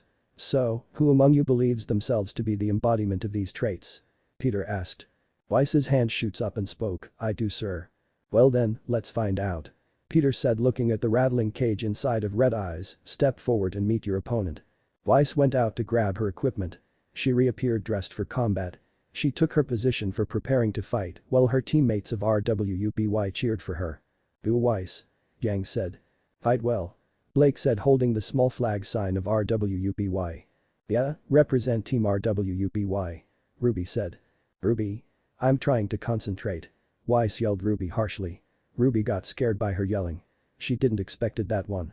Alright. Let the match begin. Peter said as he hit the cage open with his blunderbuss axe before Grim Boar came out from it. It has 4 eyes, a series of plates along its back and on its thighs, and 2 extra sets of tusks, including 2 large curving tusks. The Grim Boar will be calling Borbidisk. Weiss sees Borbidisk charges forward at her. She moves to the left side until Grim Bear passed her as she slashes her Mertenister against the Grim, but hit to the bone plating on its side which had made a metal noise. Those bones are very thick.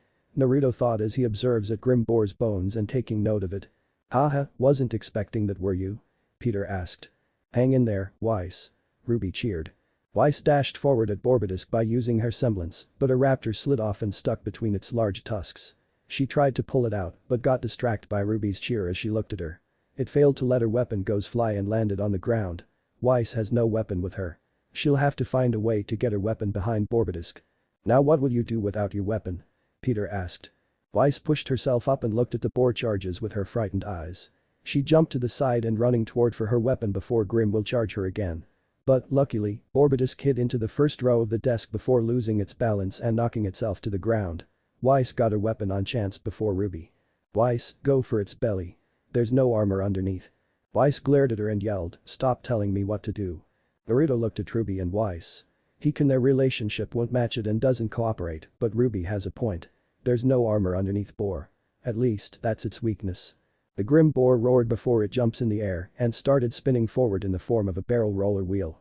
Weiss swung her rapier to create 2 spells blue rune. One is in front of her. The second is in the air and behind her. The one that is in front of her had stopped the boar's spinning wheel and got itself flipped over into upside down. After seeing the boar is down, Weiss jumped into her second one and launched herself to strike her blade into the boar's exposed belly. Bravo. Bravo. Peter said. It appears we are indeed in the presence of a true huntress in training. I'm afraid that's all the time we have for today.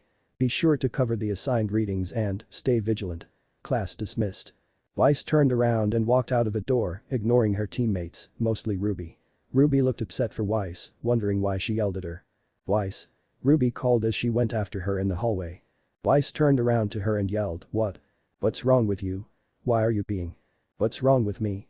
What's wrong with you? You're supposed to be a leader and all you've been so far is a nuisance. Ruby scoffed and asked, what did I do? That's just it, you've done nothing to earn your position. Back in the forest, you acted like a child and you've only continued to do so. Weiss answered. Weiss, where is this coming from? Ruby asked. What happened to all the talk about working together? I thought you believed in acting as a team. Not a team led by you. I've studied and trained and quite frankly, I deserve better. Weiss said turned away from Ruby, Ozpin made a mistake. Ruby frowned and learned that she wasn't a great leader. Weiss is right about her. She just acted like a child. She turned away to walk the other way, but surprisingly to see Professor Ozpin behind her. Now that didn't seem to go very well. He said. Is she right? Did you make a mistake? Ruby asked. That remains to be seen. Ozpin answered. What do you mean? She asked. I mean it's only been 1 day. Ruby, I've made more mistakes than any man, woman, and child on this planet. But at this moment I would not consider your appointment to the leader to be one of them. Do you? Being a team leader isn't just a title you carry into battle, but a badge you wear constantly. If you are not always performing at your absolute best, then what reason do you give others to follow you? Weiss walked outside of Beacon to cool her temperature down. She can't believe it. She got so angry at Ruby for acting a child. And, Weiss should be the one who will be a leader. Professor Port? She asked. Peter turned around and looked surprisingly to see his student Weiss. Ah, Miss Schnee. And to do I owe this fine pleasure? I enjoyed your lecture. Of course you did, child. You have the blood of a true huntress in you. You really think so? Weiss asked. Most surely. Peter said before seeing Weiss's face doesn't look so happy. Something's troubling you. Yes sir. Here, girl, confess to me your strife. Weiss looked at Professor Port and worried about Ruby as a leader. Well, I think I should have been the leader of Team rwby. She confessed for Reclaim to be a right leader instead Ruby. That's preposterous. Peter said. Excuse me? Weiss asked as she glared him. I've believed in Professor Ozpin for many years and the man's never once led me astray. So you would just blindly accept his decision even after seeing how exceptional I am? With all due respect, your exceptional skill on the battlefield is matched only by your poor attitude. Weiss is angry for her called poor attitude to her skills. How dare you? I see a girl before me who has spent her entire life getting exactly what she wanted. That's not even remotely true. Weiss said folded her arms, but look at Peter, well, not entirely true. Professor Port gave a smile at her and spoke, so the outcome did not fall in your favor. Do you really believe that acting in such a manner would cause those in power to reconsider their decision? So instead of fretting about what you don't have, savor what you do. Hope your skills, perfect every technique, and be not the best leader, but the best person you can be.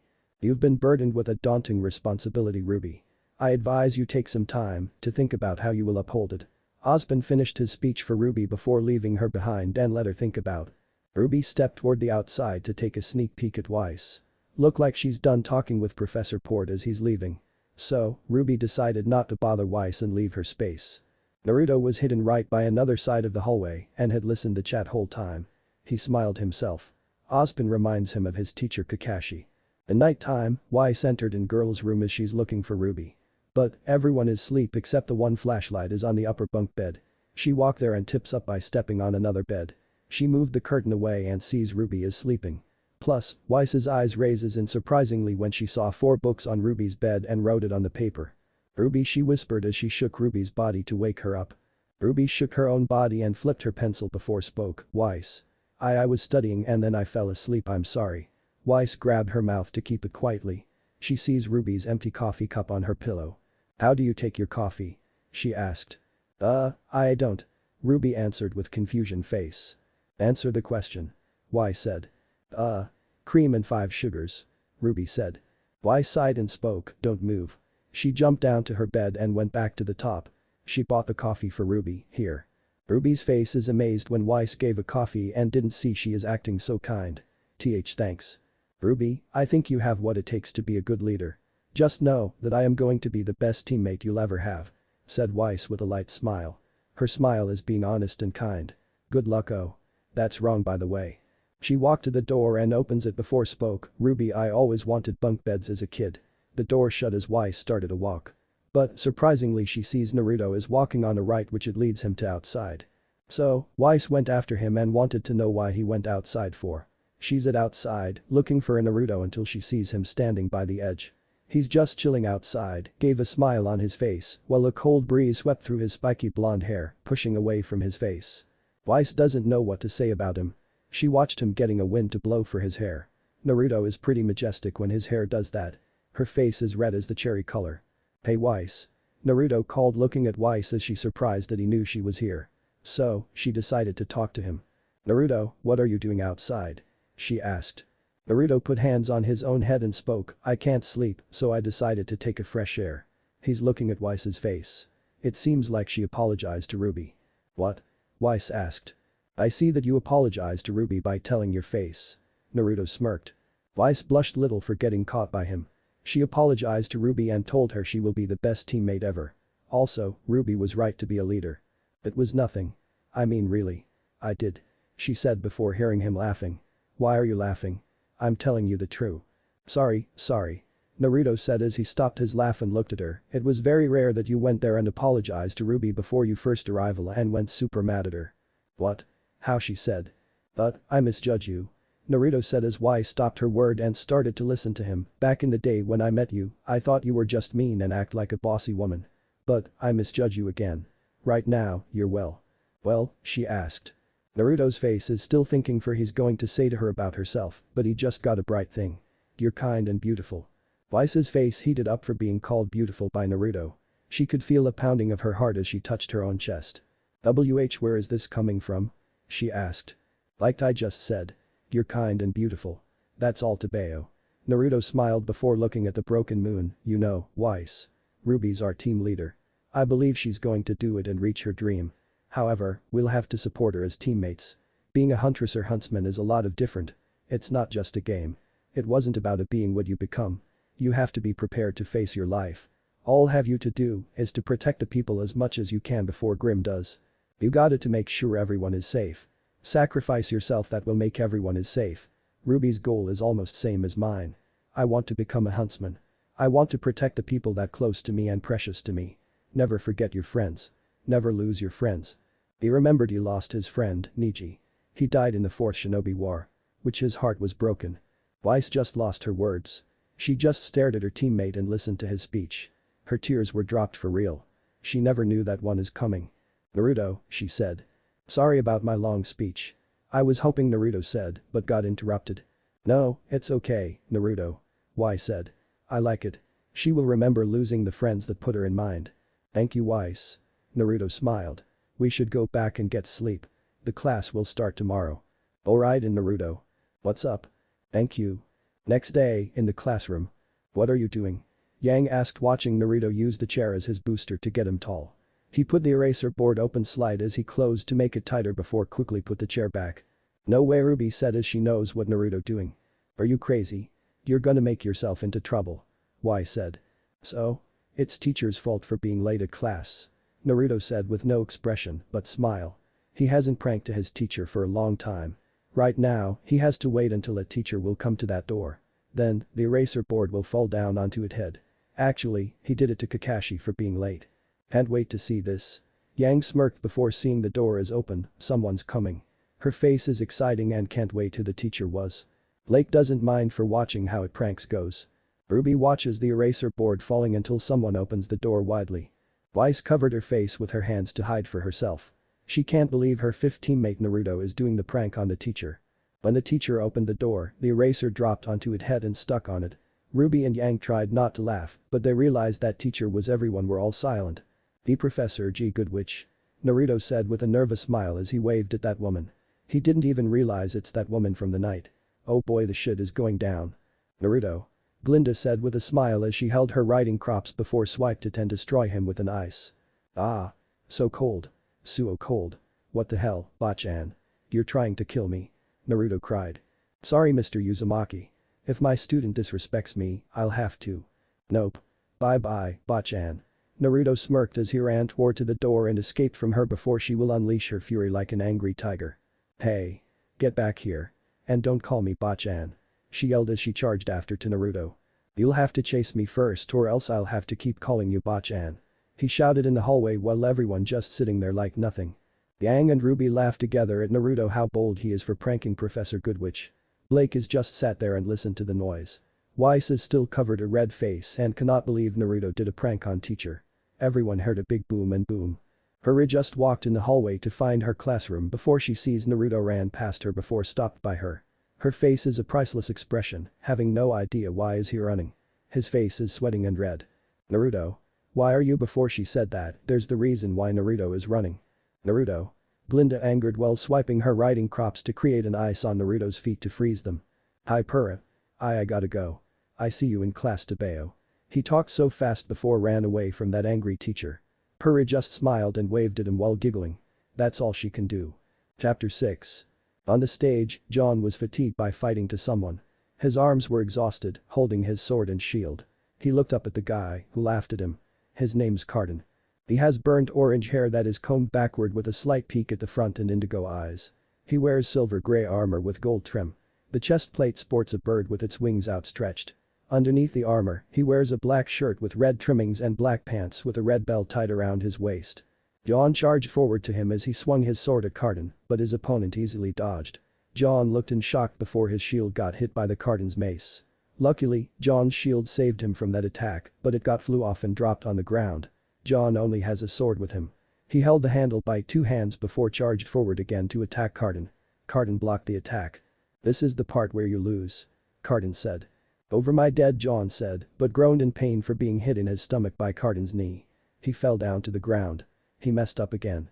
He didn't think of the strategy, but it's too late for now. He sees Cardin lifted his mace in the air above his head and going to hit him. That is when the stage started the light one and buzzing sound to make him stop. That's enough, Cardin. Glinda yelled as she walked toward to the other students. Students, as you can see, Mr. Ark's aura has now dropped into the red. In a tournament-style duel, this would indicate that John is no longer fit for battle. This would indicate that John is no longer fit for battle and that the official may call the match. She then looked at John as she commented, Mr. Ark, it's been weeks now. Please try to refer to your scroll during combat. Gauging your aura will help you to decide when it is appropriate to attack or when it's better to move to a more defensive strategy. John took out a scroll, reading his own life bar of Team JNPR. His life bar is red, means almost dying or losing. It's a shame for him to lose the battle and haven't win. We wouldn't want to be gobbled up by a Beowulf, now would we? Glinda asked. Speak for yourself. Carden said as he walked off the stage. Remember everyone. The Axe Festival is only a few months away. It won't be long before students from the other kingdoms start arriving in Vale, so keep practicing. Those who choose to compete in the combat tournament will be representing all of Vale. Glinda said. Yang is punching in the air and can't wait until tournaments start. Weiss's body is shaking with excitement and same goes to Ruby. Blake gave a simply smirked. Naruto made his headband tight and hyped up before hitting his own open palm by a fist. The tournament fighting the students who are from the other kingdoms, it will be awesome. Are you guys ready? Naruto thought with smirked on his face at Biju. Hell yeah. And wait until the tournaments start. Naruto chuckled before the bell rang started and everyone walked out. He got up and about to go lunch, but he sees Purah is frowned sadly at John for seeing him loses. John just hung there in shame. Purah. In the cafeteria. There we were in the middle of the night, Nora said as she's telling to her friends about her dream. It was a day and Ren said. We were surrounded by. They were beowulfs. Dozens of them. Nora yelled as she stood on the table. 2 of them. Yang's face is excited while listening to Ren's story. She seems enjoyed it. Blake wasn't paid attention very much while reading on her book peacefully. Weiss is filing her nails. Naruto, Ruby and Purah looked at John poking at his food with his paling face expression. But they were no match and in the end Ren and I took them down and made a boatload of lean selling Ursa skin rugs. Nora said. She's been having this reoccurring dream for nearly a month now, Ren said. Purah looked at John and decided to speak. John, are you okay? He popped up and faced her. Oh, yeah. Why? He asked. It's just that you seem a little not okay, Ruby said. Hey, guys, I'm fine seriously, look. John said as he gave a thumb up before released his nervous laugh. John, I know you're not fine. John had been bullying you a lot. Naruto said before hearing the sound of laughter from here. Everyone turned their attention to Team CRNL. They see a girl with long brown hair and rabbit ears sticking out being surrounded by them. They bothered her as one guy is mocking her by holding up hands to his head like rabbit ears. By telling the girl with rabbit ears, she's a faunus. John, Carden's been picking on you since the first week of school, Purah said. Who? You mean Carden Winchester? Nah, he just likes to mess around, you know. Practical jokes. John said. He is a bully. She said. Oh, please name one time he's bullied me, John laughed nervously. Back in the time, John was walking in the hallway while carrying the book in his arms. He was knocked by Carden as he had him drop the book. Another time, John left the class before Carden triggered the shield to make a large version and blocked the doorway as he can't go through it.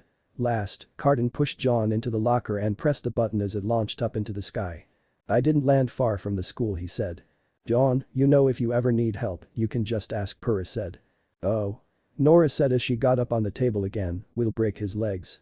Eyes, really, it's fine. John said as he got up and carried his lunch tray, besides, it's not like he's only a jerk to me. He's a jerk to everyone. Ow. That hurts. The bunny girl cried as her rabbit ear are being grabbed and pulled by Carden. Please stop. She begged. I told you it was real. Carden laughed cruelly as he pulled her rabbit ear harder, but someone grabbed his arm and squashed it to let the bunny girl go. Carden cries of painfully. The bunny girl was going to fall down to the ground before an arm grabbed her waist and caught her to get behind someone's back. Looks who's here. It's Naruto. He's here to save the day. I'm not going to repeat again. Leave the girl alone or else no one gets hurt. I am sick of bullies like you. A coward like you who bullies to little children. Naruto said turned his attention to the bunny girl. I want you to go over my friends.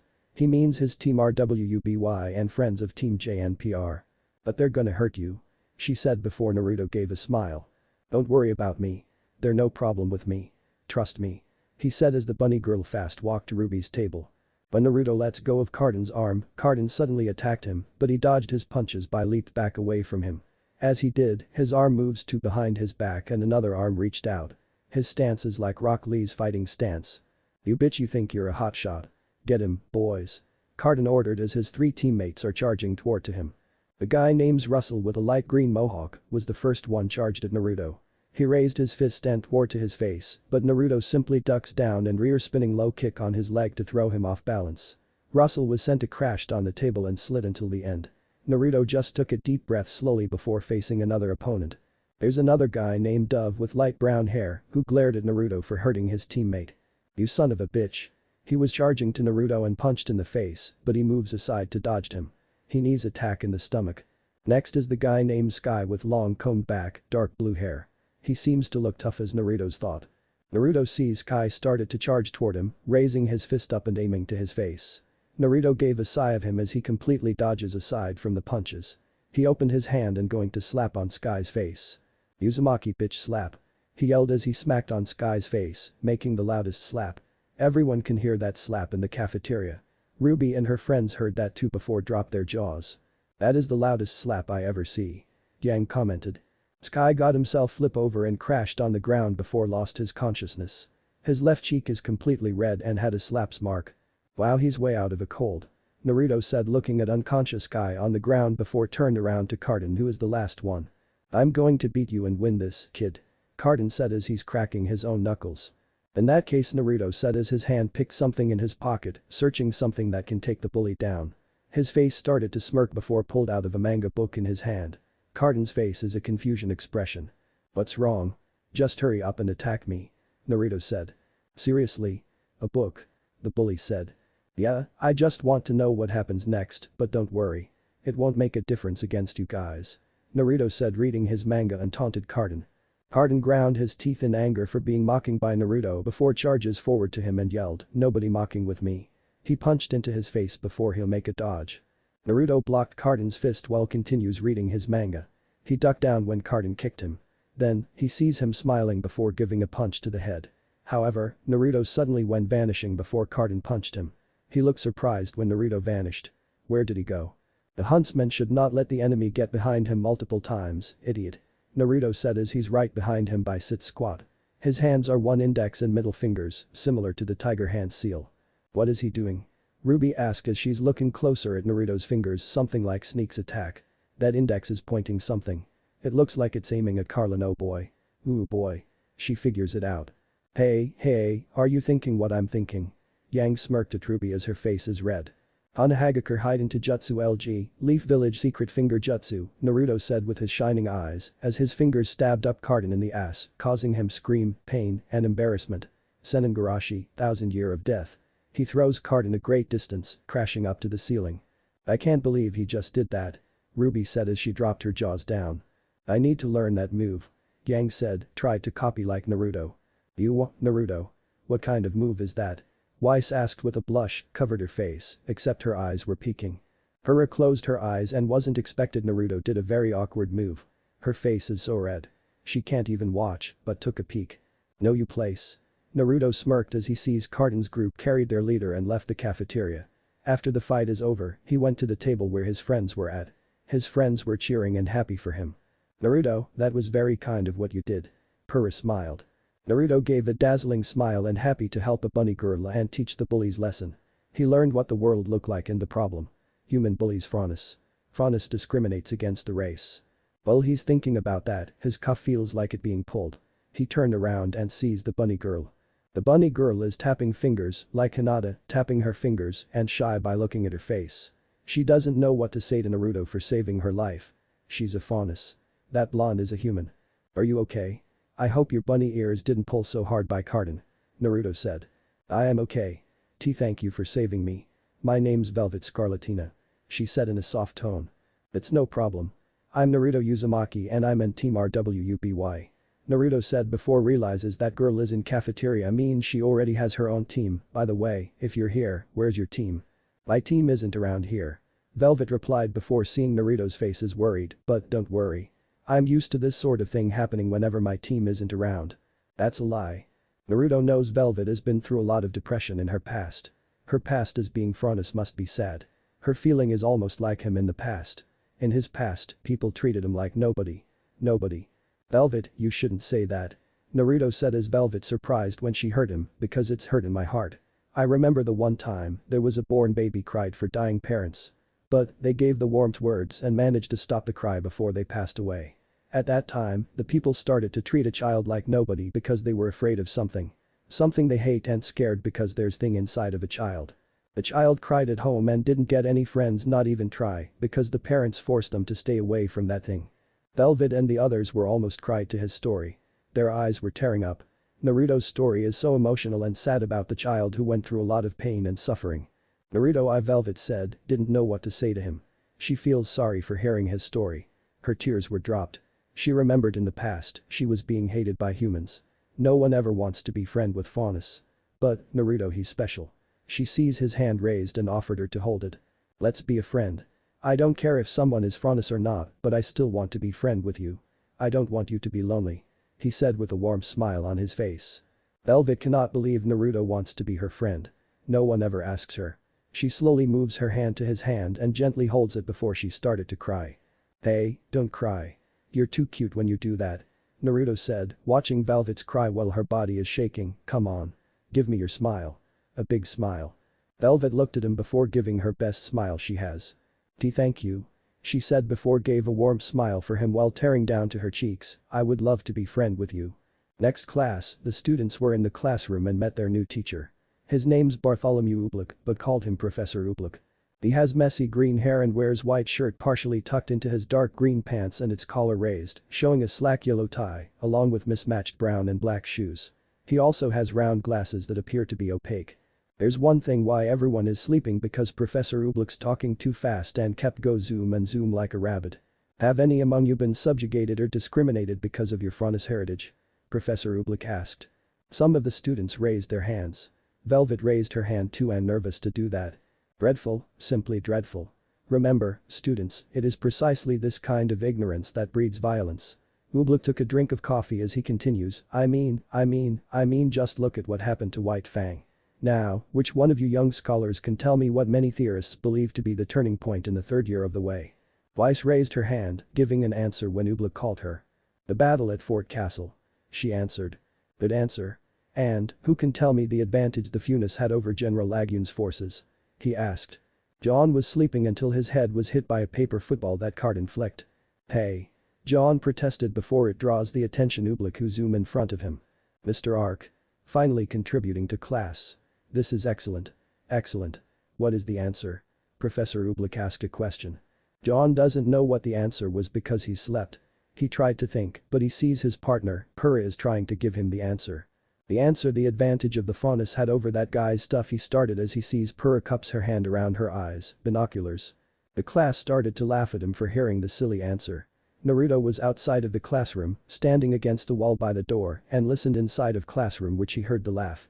He's little concerned about John and his skills. Checking out of him? Matatabi asked. Yeah, I don't think he can survive in a real battle. Naruto commented about John's skill. But, he has an aura. Chimay said. Naruto nodded with him. John does have an aura, but something fishy about him.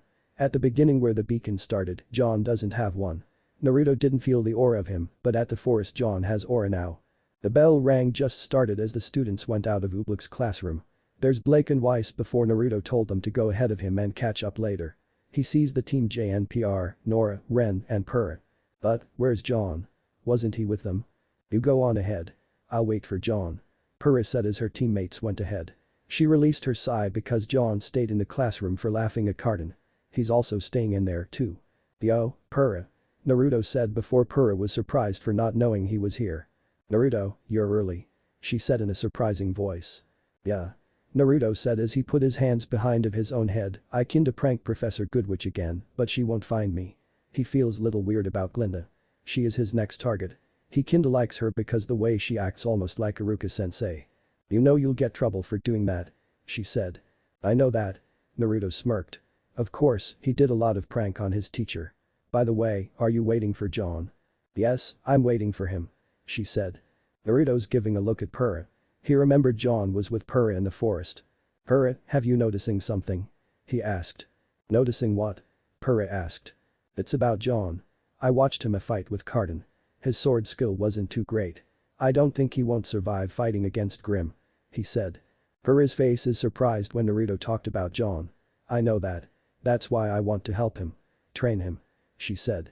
To be honest, I think John is Naruto can't say John is hiding or faked it because it will hurt Purah's feeling. He was going to say that but decided not to tell her. At that moment, John finally comes out of the classroom, but he was pushed by Carlin as he laughed. Naruto and Purah helped their friend up, glaring at Carlin who pushed him. You know, I really will break his legs. Purah said. Purah, I gotta go. I just leave you two alone. Naruto said as he decided to go before waving at Purah as she waved back. When he left, Purah has the idea that can help John up. I have an idea. She said as she grabbed his hand before dashed along with him, here, come with me. In the night, Purah took John to the roof of Beacon. Purah, I know what I'm going through a hard time right now, but I'm not that depressed. I can always be a farmer of something John said before he was pushed and interrupted by Purah as she yelled no. That's not why I brought you up here. John, I know you're having a difficult time in class. And that you're still not the strongest of fighters, so Purah takes a sharp breath before told, I want to help you. What? John asked with no surprise. We can train up here after class where no one can bother us. Purah answered. Do you think I need help? John asked. And no. No, that's not what I meant. But you just said it. John, everybody needs a little push from time to time. It doesn't make you any different from the rest of us. You made it to Beacon, that speaks volumes of what you're capable of. John turned around and sighed how wrong she is. She doesn't know why he's here. Something doesn't feel right about this. You're wrong, I don't belong here. He said. That's a terrible thing to say, of course you do. Purah said. No, I don't. John said. I wasn't really accepted into Beacon. Purah's face went in shocked expression and asked, what do you mean? I mean, I didn't go to combat school. I didn't pass any tests. I didn't earn my spot at this academy. I lied. I got my hands on some fake transcripts and I lied. John confessed. Purah's eyes were widened in surprised expression. What? But, why? She asked. Cause, this is what I've always wanted to be. My father, my grandfather, and his father before him were all warriors. They were all heroes. I wanted to be one too, I was just never good enough. He said.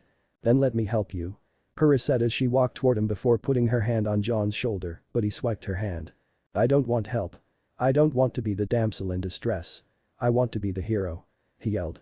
John, I am tired of being the lovable idiot stuck in the tree while his friends fight for their lives.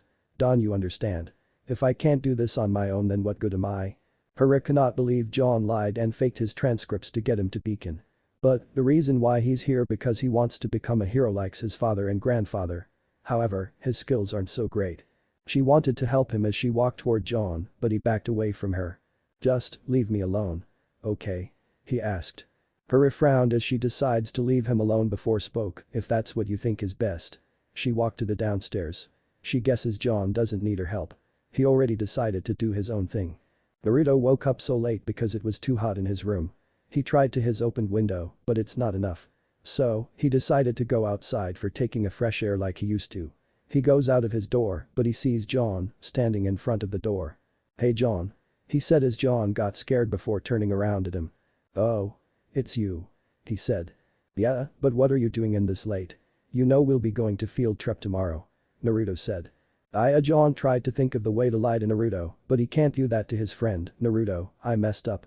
I did something I shouldn't have and now Carton's got me on a leash and Purah won't even talk to me, I'm starting to think coming to school was a bad idea. He slides down against the door until sitting down on the ground. I'm a failure. Naruto looked at him. Failure, he used to be a failure in Ninja Academy. No John. You're not a failure. You're a leader of Team JNPR. You're not allowed to fail for them. He said. But, what if I failure at being a leader? John asked. Naruto joined him on the floor and spoke. John, you may be failure at school when you were a kid. John groaned as he sinks lower to the ground, just like me. He then looked at him with a surprised look. You did? He asked as Naruto pressed his hand on his shoulder. Also, he put something in him. Yep, when I was 13, I didn't pass any test at my school because I didn't study well, I skipped school, and I prank. My teacher gave me a big F for failing in the class. Somebody told me I'm a failure. What did you do after you failed? I told them I'll prove them wrong. I kept going and going until I passed my test. Look, failing doesn't give you a reason to give as long as you believe. You shouldn't whine about such trivial stuff because unlike me, you're not a failure. You're John Ark, the leader of Team JNPR. John's eyes were widened how amazed his speech was. It actually pumped his heart rating up. He looked at Fist. It's telling him not to give up on the dream and allowed to be a failure as a leader. Well, I felt cooler now. Good night, John. Naruto smirked as he opened the door before stopped and has the last words, never give up. Never go back on my word because that is my huntsman way. It made John's eyes widened. He sees a light. Naruto suddenly wears a white cloak with Japanese words, Hokage, and red straw hat. What John imagined of him, but it went faded. It's just regular Naruto with pajamas clothes before he closed the door. At the other room, Pura had been listening to Naruto's speech whole time. She smiled at his words as her hands placed on her heart. His speech was amazing and courage. Her heart raced up. Naruto was an amazing person. The next day, Team RWBY, Team JNPR, and Team CRNL were on the field trip with Professor Goodwitch. Yes, students, the forest of Foreverfall is indeed beautiful. But we are not here to sightsee. Professor Peaches asked all of you to collect samples from the trees deep inside this forest. And I'm here to make sure that none of you die while doing so. Glinda said as she stopped before everyone stopped the walk. John has carried jars and the white case before bumped into Cardin's back as he glared him. Each of you is to gather 1 jar's worth of red sap. The professor showed the students of a jar of red sap, however, this forest is full of the creatures of Grimm, so be sure to stay by your teammates. We will rendezvous back here at 4 o'clock. Have fun. Oh, and Naruto. Yes. Naruto said, looked at Glinda. Don't even think about it. Glinda glared at him for pranking her. Yes, Bachan. Naruto smirked as he ran ahead to his friends before she'll get angry at him again. Come on, buddy. Let's go. Cardin said, harshly grabbed John's back and dragged along with him. John looked at Pura as waiting for him to join, but turned away and went with Cardin's team. Hey. Great work, Johnny boy. Now that wasn't too hard, was it? Cardin asked as John is carrying stock of jars of sap before he dropped down on the ground. I think I'm allergic to this stuff. He said. Great. So, John, I bet you're asking yourself, why did my buddy Cardin ask me to collect 6 jars of tree sap when there's only 5 of us? This is one of the many questions that I have asked myself today, yes. He said. Well, come with me and you'll find out. Meanwhile, in another area, the other students were collecting the sap from the nearby trees. Ren had filled a jar of sap and traded it to Nora for another empty one. As he filled another one, he hears a licking sound from behind. He turns around and saw Nora's mouth has a pink red on it. Naruto and Pura were helping each other as a team. Pura is holding empty jar for him when he filled the jar up. Naruto, are you sure you know which trees it have? She asked. Naruto smirked as he's holding a kunai for cutting a hole. Don't worry about me. I am professional and I know exactly which tree he cut the tree and then the red sap spray on his face. Pura tried not to laugh at him, but she did. She burst out of her laugh as she held stomach by hands. She pointed at him. Naruto's face isn't in a mood as he tried to wipe out the sap, but it's so sticky. He can't rid of it. He needs something that can wipe it out. Here. Someone offered Naruto a white snowflake handkerchief. Weiss, Naruto said, seeing Weiss is giving him a handkerchief for cleaning his face. He was surprised that she bought the handkerchief for him. By the way, her face is red. Clean your face. You look dirty. She said, trying her best not to look at him because she didn't want being watched by someone like Ruby. Naruto gently grabbed the handkerchief and cleaned his own face, but the smell of handkerchief is very nice. Thank you, Weiss. You're very nice woman, Dadabeo. He gave his dazzling smile at her. Weiss's face is red when she gained a thanked and nice by his words as she spoke, you're welcome, idiot. Yeah, idiot. She turned away as she walked to another tree. Naruto is done cleaning the sap on his face with a handkerchief that was from Weiss. The handkerchief got dirty and sap on it because he used it on his face. I promise I'll laundry your handkerchief. He said. Far back behind a small hill, John and Team CRDL are hiding there. Cardin, what's going on? He asked. Hey back. Said Cardin. Her and Naruto? John asked in shock. That's them. Red-haired know-it-all thinks she's so smart and that blonde thinks he can beat me. Cardin growled as he remembered his ass got stabbed by Naruto's finger and yelled 1000 year of death. He pulled out a buzzing cardboard box with capital W. Alright, boys. Last night, old John here managed to round up an entire box of rapier wasps. And now, we're gonna put them to work. Now, according to one of the essays he wrote for me last week, these nasty things lieu of sweets. I'm thinking it's time we teach them a thing or two. Cardin grabbed John by his hoodie, lifted up on his feet, and hardly shoved the jar into a chest, and you're gonna do it. Do what? John asked. Hit them with the sap. Cardin said, either that, or I'll have a chat with Goodwitch and you'll be on the first airship out of Beacon. John held the jar of sap in his hand while looking at it. He looked at Team CRDL as looking at him to throw it. John turned towards, lifted the jar up and going to throw at Naruto and Purah, but he has held it back. "No," he said. "What did you say?" Carden asked. "I said no." John yelled as he throws the jar at Carden, but realized he hit him right in front of him. "Oh ho ho, you've done it now," he said. John was grabbed on his shoulder by Sky and Russell as they held him. Carden punched John in the face and dropped down on the ground. "You know that wasn't smart, Johnny boy. I'm gonna make sure they send you back to mommy in teeny tiny pieces. I don't care what you do to me," John said as he glared at John, "but you are not messing with my team, my friends. I won't let you hurt my friends." He started to act his friend Naruto who protected the friends. "What, you think you can talk like that makes you tough? You think you're a big strong man now?" Carden asked in anger before he sees John smiled. It made him even angrier as he raised his fist again and going to punch in John's face. "You messed with the wrong person." Carden's eyes widened when he heard a voice. That voice sounds like a devil. It was too late to stop his fist. He punched John in the face, but a bright light shined from John. Carden was crying out in pain as he held his hand. John is freed, or should I say Kurama, who controlled his mind. How? Remember on the last night when Naruto and John were chatting, Naruto placed his hand on John and sent little bits of Kurama's chakra to John's body. Kurama can also mind control to anyone when his chakra entered him. Kurama checked over this blonde weakling body, but he admitted his aura wasn't so bad. He feels this body completely healed, looking at his hand as they faintly glowed white. Not bad. Not bad at all. Kurama nodded before looking at Carden, who got scared of him when he sees him, surprised, "Bitch." At that moment, there was a low growl from this forest. Kurama sensed a presence is coming. "Well, it's time for me to go," Kurama said as he goes out of John's mind. John's side is dizzy because he got punched by Carden and doesn't remember after that. "That's Big Ursa," Russell cried.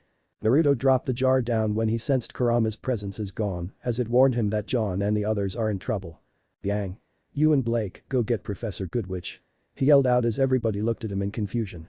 "What?" Why Yang was going to ask, but she sees the members of Team CRDL were running in this way from the roar. "Ursa? Ursa?" Dove cried as he ran into Yang before she grabbed his collar. "What? Where?" she asked as Naruto ran past her.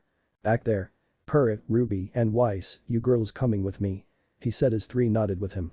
"Ren and Nora, you go with Blake and Yang. There could be more of them," Purah said. Naruto and his friends were in the forest. They made it until they see Carden is running away from a big Ursa, but Carden got hit by its paw as he dropped down on the ground. Luckily, his chest armor saved him, but not this time. "Oh no," Ruby said in panic expression. Carden tries to get up and crawl away from the grim bear before it'll kill him, but it's too late.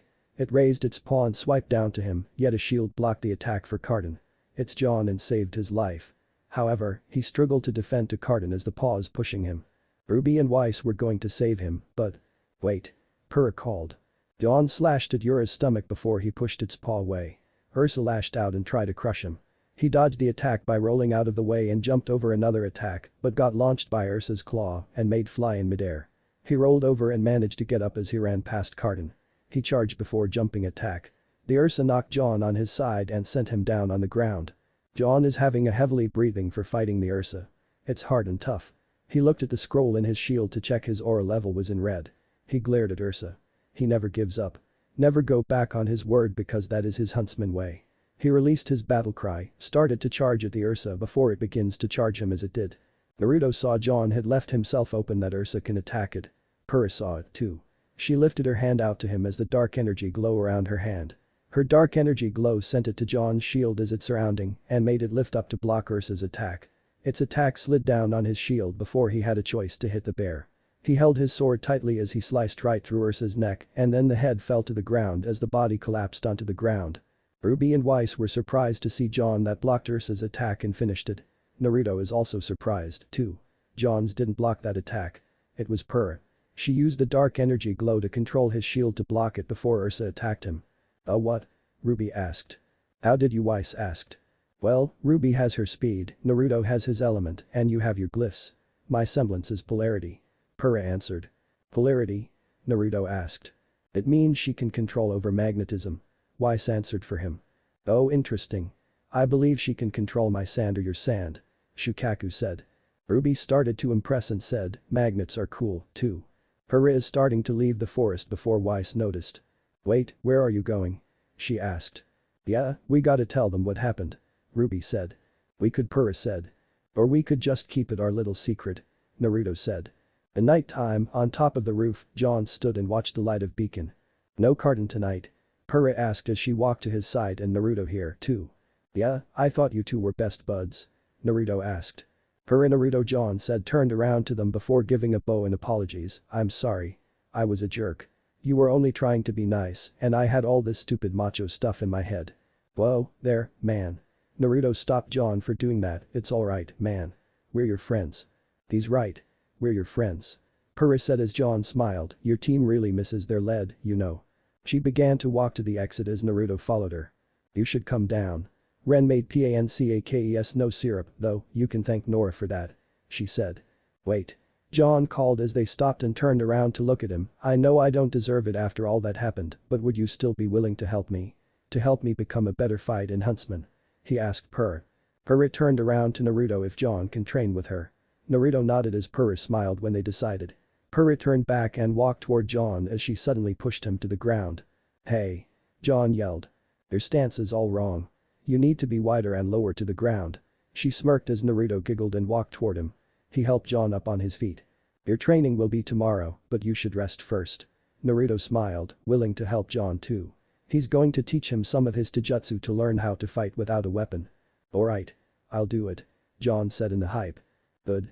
Naruto said as he, Purah, and John walked to the exit, "But he has one more thing before going to training tomorrow. Oh yeah, tomorrow you better skip breakfast or else you're going to puke." John gave him a few seconds to look. "What?" he yelled out in a shocked expression. Purah let out a giggle. "Hey Naruto. What's up?" he asked. "Thank you." "For what?" "For what you say to John last night."